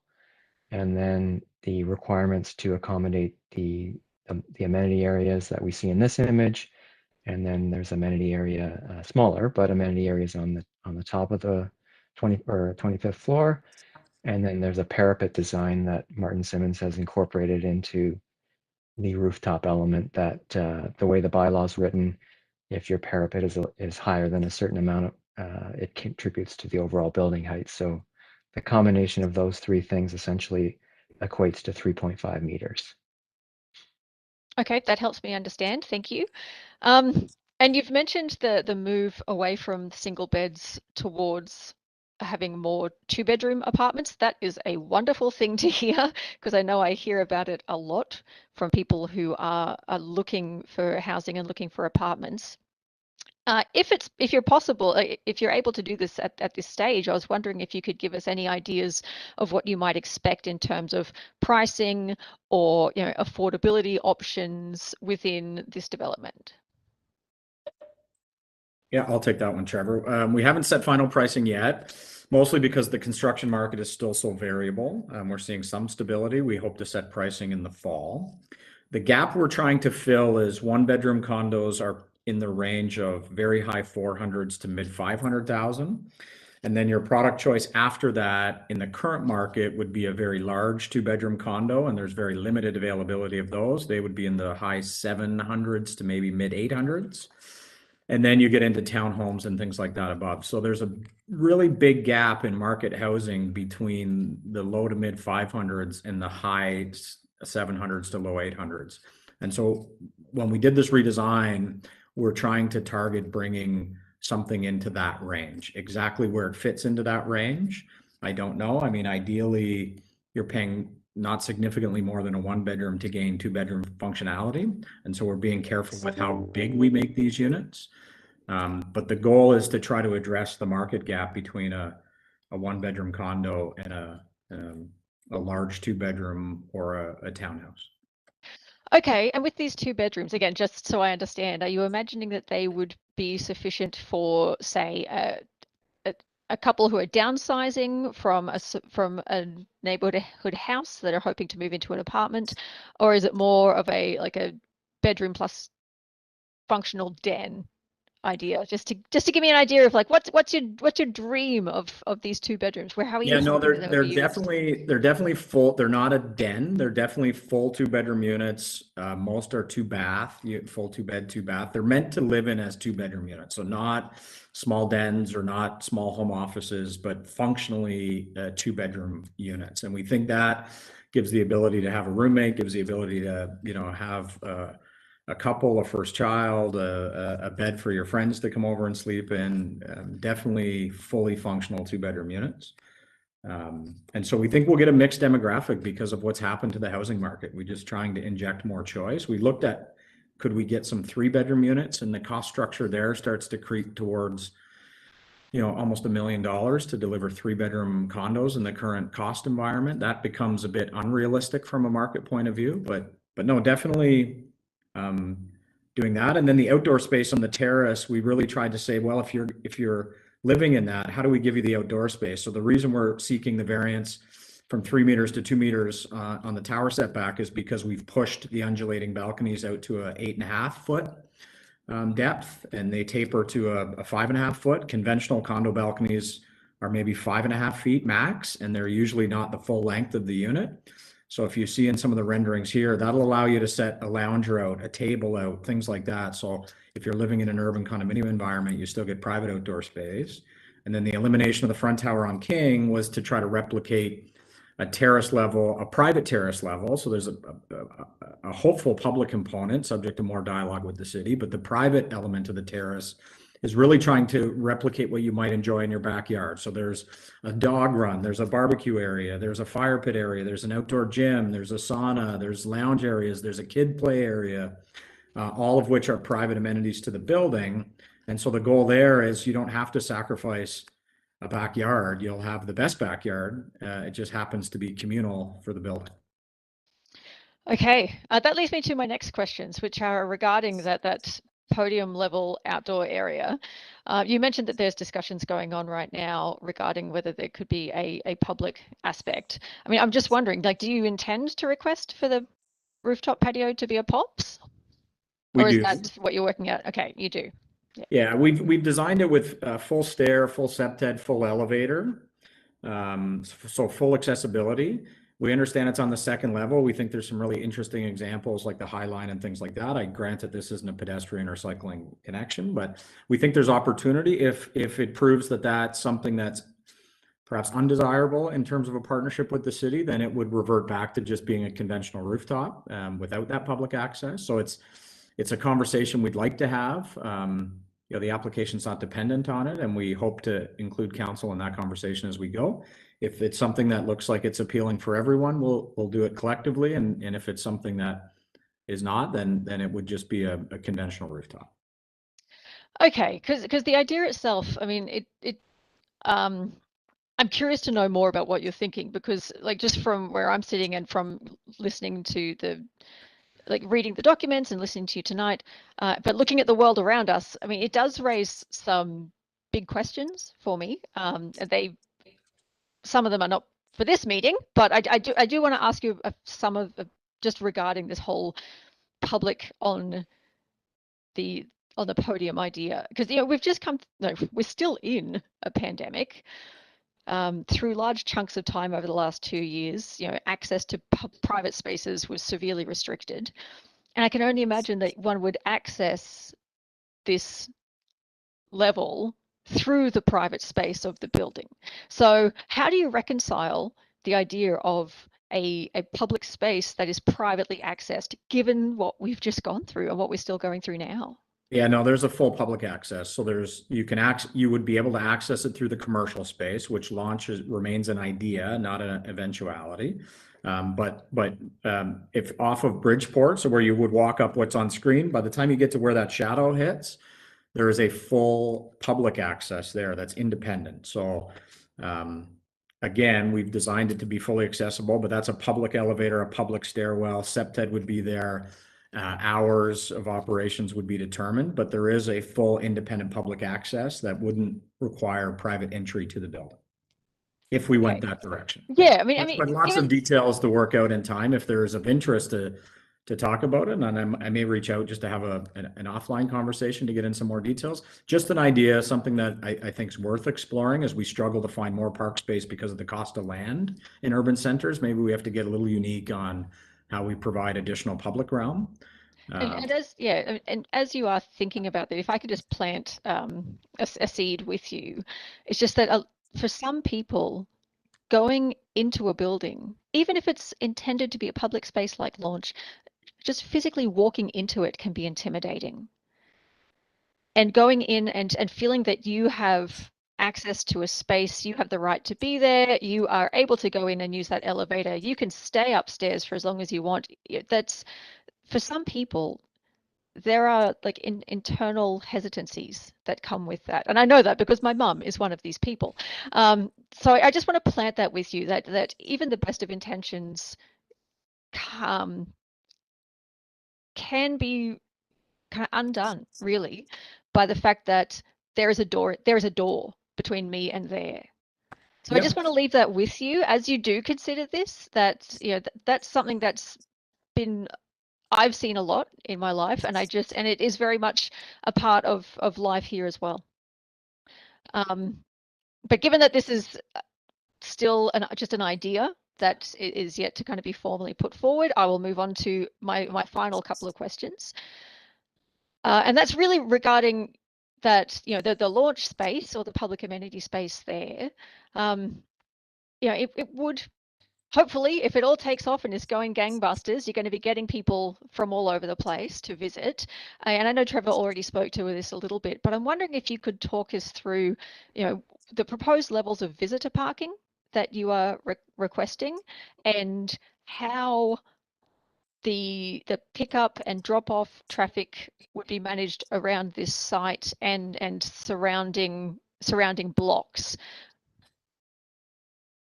Yeah, so if I might, Trevor, again, That's commercial space on King Street. Launch is an idea. We intend to go forward. Toby's been successful in her programming so far, just got $1.5 million from the federal government out of Can Code. Launch is having tremendous success so far. Launch is not an arena. Launch is not a drop-off pickup type of thing. Launch would be a science center, exploration center, both for youth and for all adults of all ages, to showcase within this community the science, innovation, technology. If we go to other centers globally that champion themselves to be that in the community, there is generally a place where that energy can deepen itself and be exposed to the broader community. In our community, we don't really have that. We have a lot of interesting institutions that tend to be more closed doors than open public community building space. And so with that, we intend to have launch as that much broader definition than youth programming for STEAM, because that's only a small element of what launch strives to become. You know, it becomes a thing to do in Uptown, not a direct visit to just launch and out of Uptown, but I'm going to spend the day, I'm going to spend a bunch of hours in Uptown, and my visit to launch is a portion of that time. And as a result, you know, we think the best cities, you know, you come and spend a day, there's lots of areas to park in Uptown, and we're seeing parking dynamic really changing rapidly and will continue to change very rapidly over the next 10 years. We just don't see the need to drive that cost. We have two choices to accommodate that parking. We can either try to build a bathtub in the water table, but we know where we get our drinking water, or we can drive our podium height, because we have to put that parking above grade, and that comes with a whole bunch of ugly architectural realities. And so, you know, we've looked at it and said, we think we can function in terms of the ecosystem of parking and other transit options within the Uptown. And it's not a drive to and drive home from facility. It is a facility to bring people to enjoy all of Uptown and enjoy this facility as part of that experience. Okay, that's all from me, Mayor. Thank you. I might just have one more follow-up for staff following on from this discussion, if that's possible after this portion is done. Yeah, we still have a couple of delegations to go, so thank you. And I don't think I've been back to Councilor Henry yet, have I? You have not. Okay, please go ahead. Thank you. And given the unusual nature of how this has come back for a second time, I will intrude some observations, I'll call them, from the previous approval before I get into questions from Mr. Hawkins. And Trevor, you know, I gave you a hard time last time, and I know that Scott referenced you know, some of that in redesign conversations. So I mean, my objection last time around was around the tower on King Street, given our longstanding planning approaches on King Street. And that's something that this proposal, you know, removes as a challenge. I had questions last time about the bedroom mix. I know before it even got to an informal public meeting, the first submission to the city involved a higher percentage of 2-bedroom units, and they disappeared by the time they got to council and then for an approval. And I note, as Councillor Bonagor did, that they're back, and I appreciate hearing about the reasons for that. I think those are positive. So the questions I have for you today, you know, Mr. Hawkins and Scott, are really focused and more technical. So the first, Trevor, I know you mentioned it about the pages of site-specific regulations before and what's here. Is the intent or is the ask from the application to streamline those regulations only down to the remaining applicable regulations that you would need for this proposal or some iteration of it to go forward? Through you, Mayor Jaworski, to Councillor Henry, I think we will work with Wendy and Mr. Cotter to certainly narrow those elements down to what's required, whether there needs to be a new Section 37 section that's more reflective of where we are today. But certainly we're not intending to leave in permissions that are no longer relevant to the project. I appreciate that. It can be, you know, unsettling to sort of have a potential approval before you when you have multiple possible buildings that are sort of sitting there. When you know what you're looking at, I think it would be helpful at the end. So I appreciate that work. I note Mr. Higgins in his design conversations sort of spoke to the Regina facade and how much it sort of waves in and out. That certainly is interesting. So I'll look forward to staff's review of that. So the only other question I really had for you today was, last time there were very specific, asks and intentions from the applicant here on the Section 37 bonusing proposal. It was, we will do these very specific things, and there were fly-throughs and walkthroughs and all sorts of conversation about what those were. And the proposal we have now really doesn't say anything about what specifically is being proposed or contemplated. I'm wondering if you could, you or Mr. Higgins could give us your take on what you think the appropriate, or available or suggested, bonusing provisions would be that you're requesting here.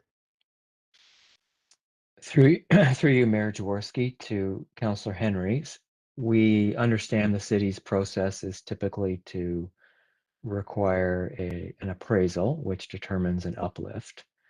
And we know that in other projects in Waterloo that have gone through a bonusing process, they've had appraisals which have assessed a certain dollar value on a per bedroom basis.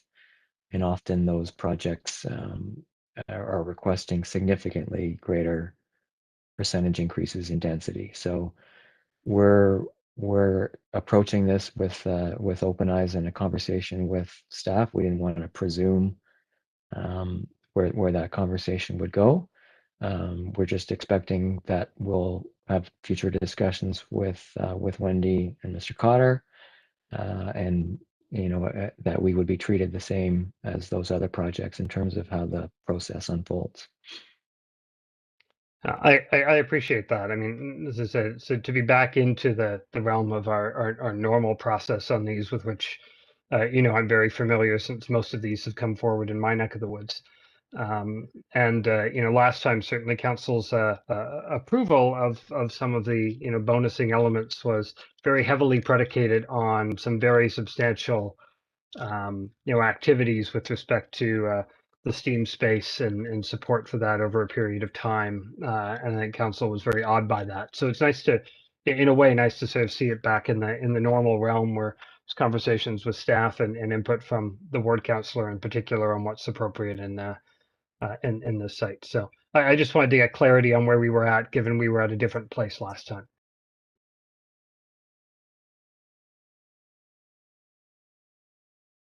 Thank you. And with that, I'll just pause for a second. I don't think I have any more questions from councillors.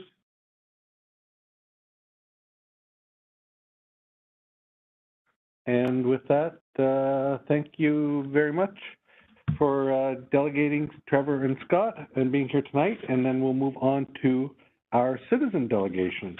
Just let me, one moment, please.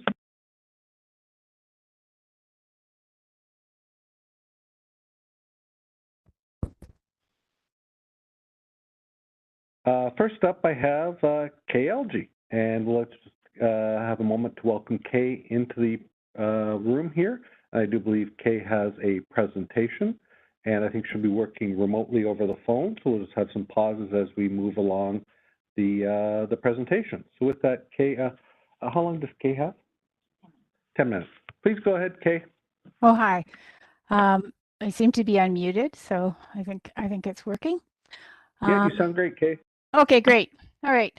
So I'm starting with a photo of how the site looked back in 2016, because I know it's hard to remember, but yes, there were once a lot of trees and plants on this part of King Street, although sadly I don't see any in the pictures going forward. But let's, next slide, please. But as a number of people have mentioned, I do find a lot to like in this new proposal, and especially I like the fact that it does not ask council to revoke the official plan and zoning bylaw stipulations on the height of buildings on our historic King Street. And as someone who takes zoning bylaws and official plans seriously, this makes me very happy. Because to me, the official plan is not just any rule. It's something that's developed by everyone in the city. There are hours and hours of staff time devoted to it. Citizens spent hours and hours of volunteer time working on sections nearest and dearest to their hearts, as well as considering the plan as a whole. And the council of the time spent hours debating and studying it. And ditto the comprehensive zoning bylaw. And I know staff worked really hard to come up with solutions to problems posed by citizens, such as adverse shadows and wind effects. So when I see a development application come forward that accepts the collective wisdom of Waterloo citizens, staff, and council, it makes me happy. I feel like we're respected. And I wish this happened in every application. But I'm happy that this development will be a model for other uptown intensification proposals. It shows that it is possible to live within the rules and still have a viable project. So I'm really happy to see this new application. I have a couple of questions and concerns. And so if we can go to the next slide. And some of these have been mentioned before. Wind effects is definitely one, because I'm a pedestrian someone who's been living the dream of being able to walk to get to everything and every service I need for decades. So I'm not happy about wind effects, and I'm really concerned about these becoming more prevalent as we continue to intensify. And I don't feel we have a way to measure the cumulative effects of this one. But just looking at this project, this is the street level study results. And if you look at the corner of Bridgeport and Regina, and at the southeast corner of the building, the entrance to the parking area, you'll see two orange clouds, which are labeled fast walking, which seems to me to be wind study talk for push back faster, you'll get blown over. But I'm not a wind expert. So you can see, at least it seems to me, that there's two nasty wind tunnels that are going to be created. And this is bad news to me, because to date, Waterloo is relatively free of wind tunnels. Nothing really bad outside the Marsland Center, although the Marsland Center pretty well makes up for anything and is enough to discourage most pedestrians from walking to uptown in winter. So I'm not very happy about this. And having the consultant tell me that these wind conditions are considered appropriate for the intended usage does not convince me we are creating a walkable, pedestrian encouraging uptown. And I didn't put the 5th floor amenity space up, but I was curious to notice there was no space on that area that was deemed suitable for just sitting, which seemed kind of strange. Anyway, on to the next slide, please. I continue to have some concerns about the parking as well as package and client drop-off. Other people have spoken to this as well. I am happy to see there are 11 visitor spaces provided on the ground level, and it looks as if it would be possible for a delivery van or DoorDash or an Uber driver to fairly easily, or a parent, fairly easily get in and out. And I think this is pretty important given the amount of online ordering that has come to characterize our lives, really. I mean, it was even before the pandemic. Next slide, please. So when Launch was going to occupy 5 floors of the development and be Waterloo's very own science center, I must confess I was much more concerned about the parking and drop-off provisions. But now that it's occupying, I think maybe just 1,800 square feet of the building, and again, it's not clear what it will operate by the time this is built, but currently Lodge is operating just a few evenings a week plus Saturdays. So the volume could be considerably less. And again, Launch could evolve, but currently it seems to be targeting kids as young as kindergarten up to grade 8. And I just find it hard to imagine that these kids would ever be dropped off. Like, yeah, when they talked about school buses coming, they suggested they could park on Princess Street, that would be really good. And then they could just walk safely along Regina Street. But I couldn't see that for a program, given what I see on my street, because I live next to a senior public school, and our streets are clogged every day with people dropping off 12 to 14-year-olds who they obviously don't trust to walk a block from the bus stop down on King Street. So I just think that is something to think about.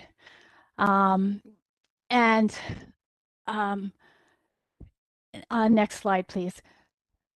And so I wonder if launch meetings might get bigger, but particularly I'm thinking past that, and even as Mr. Higgins has said, it's a possible client. It's not guaranteed at this point. So we have to think what could move into that space afterwards. Maybe it will be a high-end bar. Maybe it will be a high-end restaurant. Maybe it'd be a busy law office. In any case, it's important to think about what else might happen. And right now, the parking lot, this parking study points to particularly this lot. This is the closest one, the one at Bridgeport and Regina, and it does have 20 free spots and then a number of permit spots, which people can park in at various times as well. But I noticed, this is the thing that really caught my eye. It says it's a temporary parking lot. And so I wanted to ask the city how long they're planning to have that parking lot available, because it does seem quite central to the parking and loading study, the existence of that lot.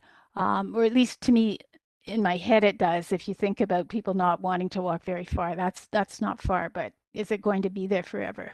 And is it that would be a question I think we need to look into.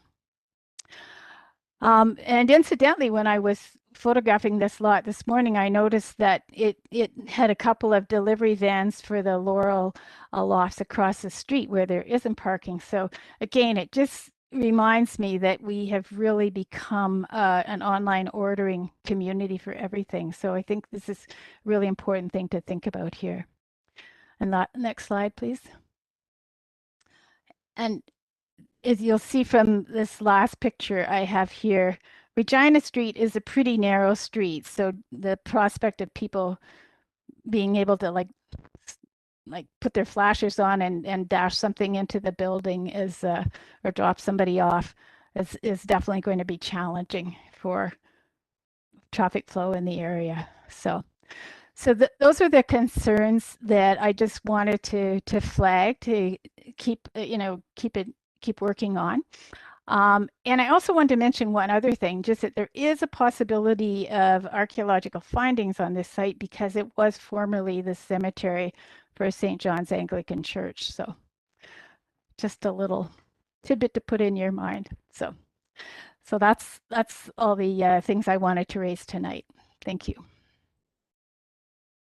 Excellent. Thank you very much, Kay, for such a fresh presentation and with the great feedback for Scott and for Trevor, as well as Wendy listening in. I'll just to see if anybody has any questions. And I don't, we'll do questions of staff at the very, very end. But so I'll let Councillor Bonagor please go ahead regarding thanking Kay. Please go ahead. Thank you, through you, Mayor Jaworski. Thank you, Kay, for putting in the time to, as you always do, to look so closely at these very big pieces of public life. I really appreciate your input on this. I've been listening and taking notes. And I just think you do a great job all around of like bringing community concerns forward. So thanks for taking the time, and thanks particularly for taking the time to look into this. I really appreciate it, and I know a lot of other uptowners do as well. Well, thank you. Excellent. Thank you very much, Councillor Bonagor, and thank you, Kay, for weighing in.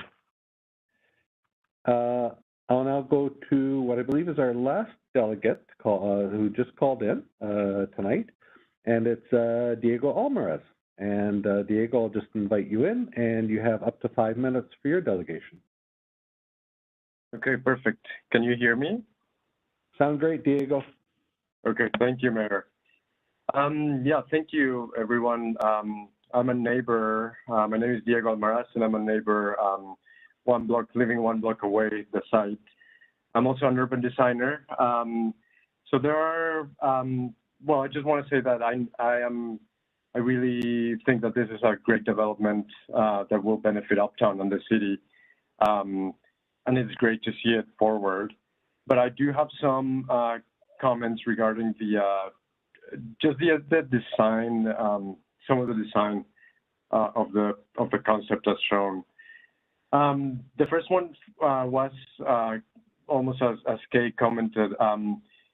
There is no retail space proposed in addition to the lunch space. The lunch space, as I see it, is considered their retail space of the site. But if it is in fact used for lunch, then there is no other retail component to this development. And I think that would be a missed opportunity, considering that this is such an important location in the city and within Uptown. King and Bridgeport is one of the most important intersections of the city. So more retail would be really good in this location. I noticed that there is an amenity room proposed on the Regina Street frontage, right at the corner of Regina and Bridgeport. And that is, from what I understand from the plans, it's a residents-only amenity room, of course. So those amenity rooms located on ground floors don't activate the street. So that would be that amenity room could very well be a retail unit, a leasable commercial unit that would also spill out into the street and activate the street as we've seen that it's in the official plan, it's in the public ground guidelines. Like we want to see more of that. So amenity rooms could be located elsewhere within the podium or the tower. But yeah, that would be a great location for a retail unit. And then my other comments are mostly related to the quality of the facades. I'm not going to compare this project to the previously proposed project, to the glass ribbon design, because that is not what is here. So I just wanted to comment on what we're seeing here. I have the Bridgeport, I'll call it the front and back facades. So the King and the Regina facades. Those are really, really detailed. They're very articulated. The balconies, the undulating balconies are really cool, both at the podium and the tower. But then the Bridgeport facade, which is the north facade, on the podium levels, there is a very, very large blank wall. That is the height of the podium, so 3 stories. And then there's some sort of white blank square. So I understand that all of this is to cover the parking garage, but any openings to the facade are better than a blank wall. And this might have to do with the zoning bylaw or the building code, I don't know, but any openings are better than blank walls. And we keep seeing over and over blank walls being proposed here and in Kitchener, in this region. I don't understand why, but so many blank walls in new developments. Anyway, so that's one significant comment. And then in the tower portion, same thing, north and south facades, there's a section, I guess, right next to the undulating balcony that is also a bit of a blank wall along the full height of the tower. So something that I really want to point out is that the views to the tower should be considered, especially from Uptown, everywhere in Uptown Waterloo, it will be very visible, but especially from Waterloo Town Square, this tower will be extremely visible. So facades should be designed to the highest quality possible, and blank walls really have no place in current urban design. So, and then the other thing is that I noticed that there is no defined top section in the tower, and section 3.1.4 of the urban design manual states that tall buildings should have a defined base, middle, and top. And in this tower design, there is no significant top portion. So maybe some articulation at the top would also help with that. Yeah, I was just going to comment also maybe if 3-bedroom units could be considered, that would also be amazing. I know there's more 2 bedrooms, which is great to see. And I guess my very last comment is that, yeah, the city, yeah, we shouldn't just settle with better urban design. We deserve to have the best urban design that we can have. So yeah, and one last comment is that I encourage council to consider maybe the implementation of a design review panel like other cities have done in the past or are doing, to start reviewing the quality of the design of projects in advance of their approval. Thank you very much. Excellent. Thank you very much, Diego. And I know your email address and Mr. Hawkins' email address aren't hard to find, so should you too wish to connect on that. But thank you very much for all your information and weighing in with your experience. I'll just turn over. I don't see any further questions for you, Councillor Bonagor, but I do see. I don't see any questions for you, Diego, but I do see Councillor Bonagor has her hand up. Thank you, Mayor Jaworski. Diego, I will say the same or similar to that I said to Kay. I mean, I really thank you for taking the time and effort to dig through this. And I really value your perspective. You bring some really great ideas whenever you look at a project. So I really appreciate you coming along tonight. I was taking notes on your comments too, and I'll be having some questions of staff following on from some of the points you and Kay have raised. So thanks again for coming on tonight. I really appreciate it, and as do all of us, I'm sure. Thank you very much. Okay. Now I'm going to go back to Wendy because I did park some questions here that councillors had of staff. So we'll bring Wendy back on board. And I think I'll go to Councillor Vasic and then Councillor Bonagor to wrap things up. Yeah, let's do that. So let's go to Councillor Vasic, please. Thanks through you, Mayor Jaworski. Yeah, thanks to the delegates. That was very helpful. My question is from Kay's presentation about it being a potential archaeological site because of the church that was there. And I seem to recall from one of our heritage meetings that we discussed this at some point, and correct me if I'm wrong and I'm confusing this with another site. But if it was this site, do you have any background you might be able to share about if that was looked into in the delay? Through you, Mayor Jaworski, absolutely, to Councillor Vasic. As part of the previous applications, we did have a look at the heritage. The official plan enables staff to ask for heritage impact assessments for all properties, all proposed applications that are include or adjacent to protected heritage properties, as well as all proposed development applications that include listed or non-designated properties. 70 King Street is not a listed, nor is it designated or adjacent. So it means that it falls outside of the criteria to ask for a heritage impact assessment. However, heritage planning staff did take a look at the property.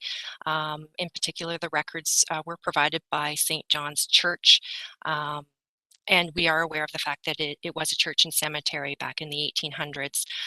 Based on staff's review of that evidence and the fact that the site had been previously disturbed in the 60s with the construction of Canada Post, we felt that there was sort of a low potential for additional archaeological resources on the site. That being said, staff will be looking to impose conditions potentially at site plan to ensure that the site be monitored during any construction phases on a go forward basis. Perfect, thanks, that's helpful. Thank you. And over to Councillor Bonagor. Thank you. Through you, Mayor Jaworski. I just have some questions following on from each of the delegates. First of all, Mr. Higgins and Mr. Hawkins said that they do plan to kind of bring forward a proposal for a POPs on that rooftop, the podium rooftop, and that that could fall under Parkland Dedication or part of bonusing potentially if it were to come forward. So Wendy, I'm wondering if you could outline for me and for anyone listening, kind of what other forms could Parkland Dedication or bonusing take? Through you, Mayor Jaworski, to Councillor Bonagor.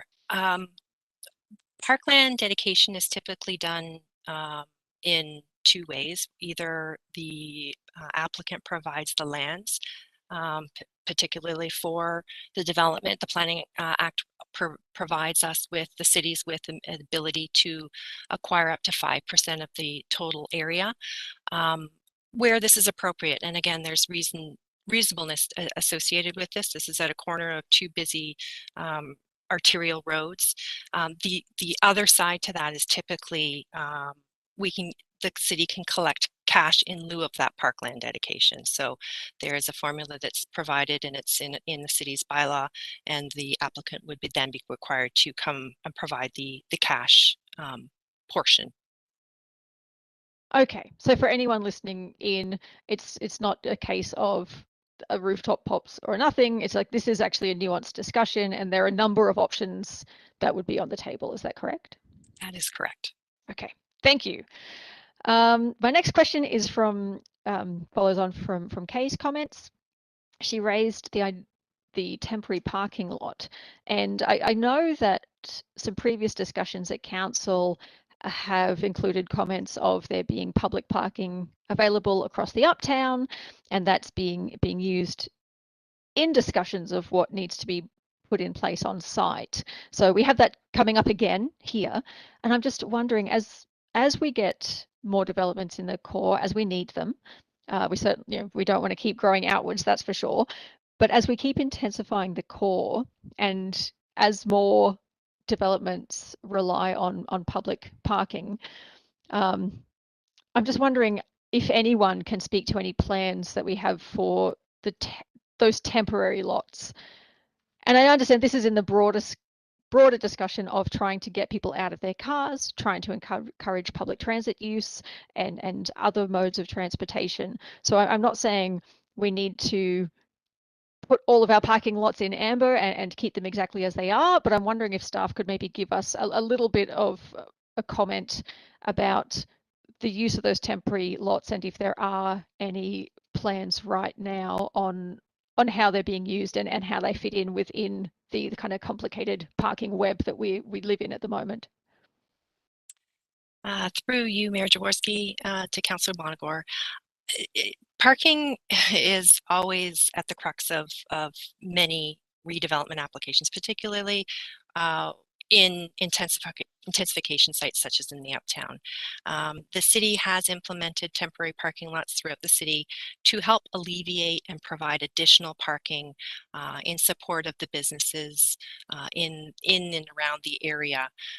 As for long-term plans, will they stay parking lots forever? Remains to be seen. There's always this balancing act between providing sufficient parking, but not too much parking in order to be able to support other modes of transportation, such as the ION and the Grand River Transit. So it is a tricky subject. Fast forward 20 years from now, will these temporary parking lots still be in existence? It's hard to say. I would anticipate that there is the potential for several of these parking lots to be redeveloped over the course of time as we move out of our cars and become a little bit more reliant on ION.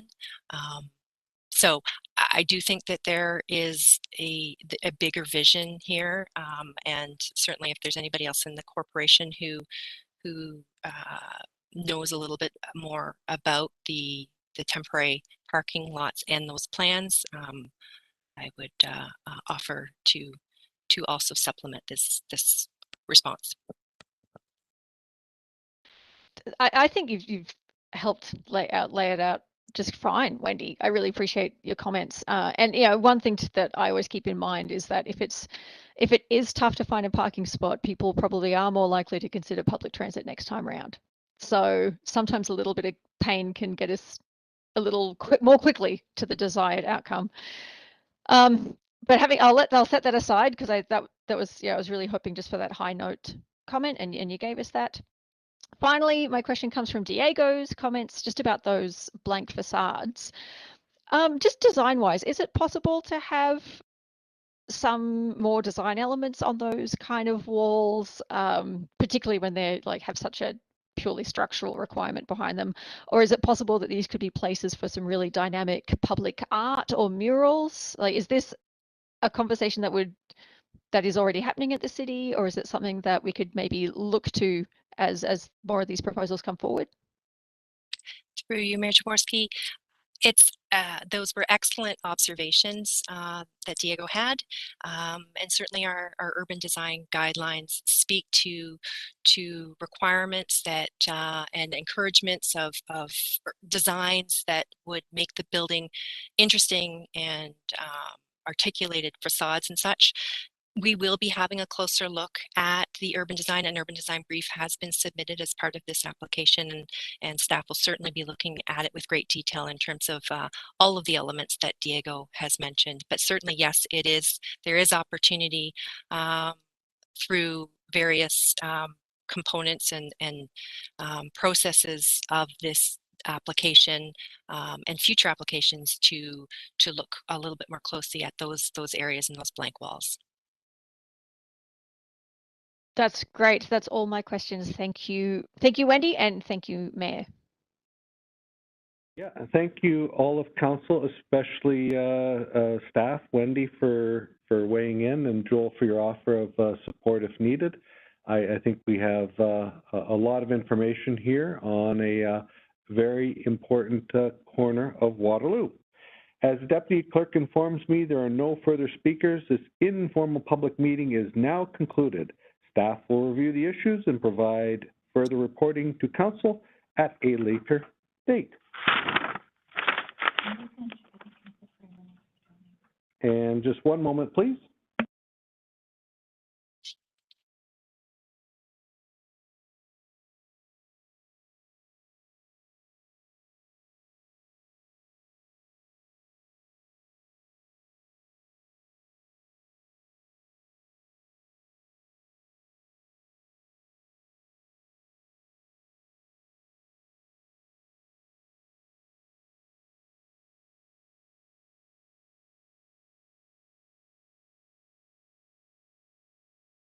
Okay, moving forward, we see no notice of motion. Flipping through questions, we arrive at item 17, questions. Does any councillor have any questions they wish to pose formally to staff?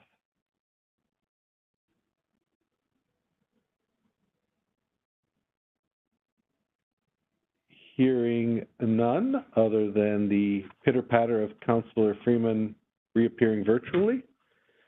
Item 18, new business. Oh, we do have a question. Please go ahead, Councillor Freeman. Come on in. I guess it can be under new business too, Mayor, if you prefer that. Yep, sure, go ahead.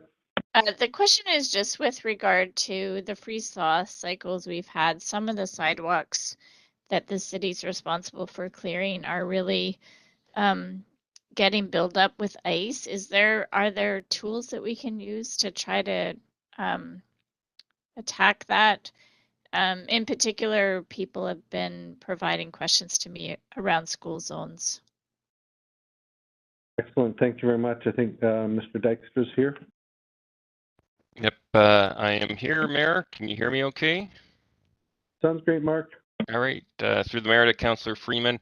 Yes, the parks team's aware of the freeze-thaw cycles. They've had the blowers on where the snow has fallen due to the banks in recent days, and they're switching to the blades, and they'll continue on a daily basis to scrape down and use the salt that they have on the units to revisit as well and scrape down. So we're actively aware of the issues, the areas where we're focusing on with city operations. We're doing that. We're returning on a pretty much a daily basis to those areas. With respect to our municipal enforcement team, they are actively following up with residents and providing education, notice, and follow-up as needed with our contractors too. So extra resources on all fronts. Met with the team of directors and my counterpart in IPPW just to talk about sidewalks and just the importance of trying to get those attended to during this freeze-thaw cycle. So I trust that add some information your way, Councillor Freeman, to assist, and you can always connect with Director Silcox-Childs too for any specifics to assist in your responses to residents. Thank you very much. Thank you both. Looking to see if any further hands go up on new business. Seeing none, I'll look to see if any hands go up to enact some bylaws, in this case, bylaw singular. Moved by Councillor Bodley, seconded by Councillor Bonagor. I'll look for a vote, beginning with Ward 1, please. Councillor Hanmer in favor. Councillor Bodley in favor. Councillor Veith in favor. Councillor Freeman in favor. Councillor Bassick in favor. Councillor Henry in favor. Councillor Bonagor in favor. And the mayor's in favor too. That carries by all of us. And then I'll look for a motion to adjourn. See anybody should care to do that. Not getting any takers. Councillor Hanmer, Councillor Freeman. Start the vote with Ward 1, please. Councillor Hanmer in favor. Councillor Bodley in favor. Councillor Veith in favor. Councillor Freeman in favor. Councillor Bassick in favor. Councillor Henry in favor. Councillor Bonagor in favor. Mayor's in favor too, and thank you very much to the clerk staff for taking a dynamic meeting on tonight and for getting us through that. Thank you all very much. We will see you all virtually again in a week. Night, everyone. Bye. Bye all.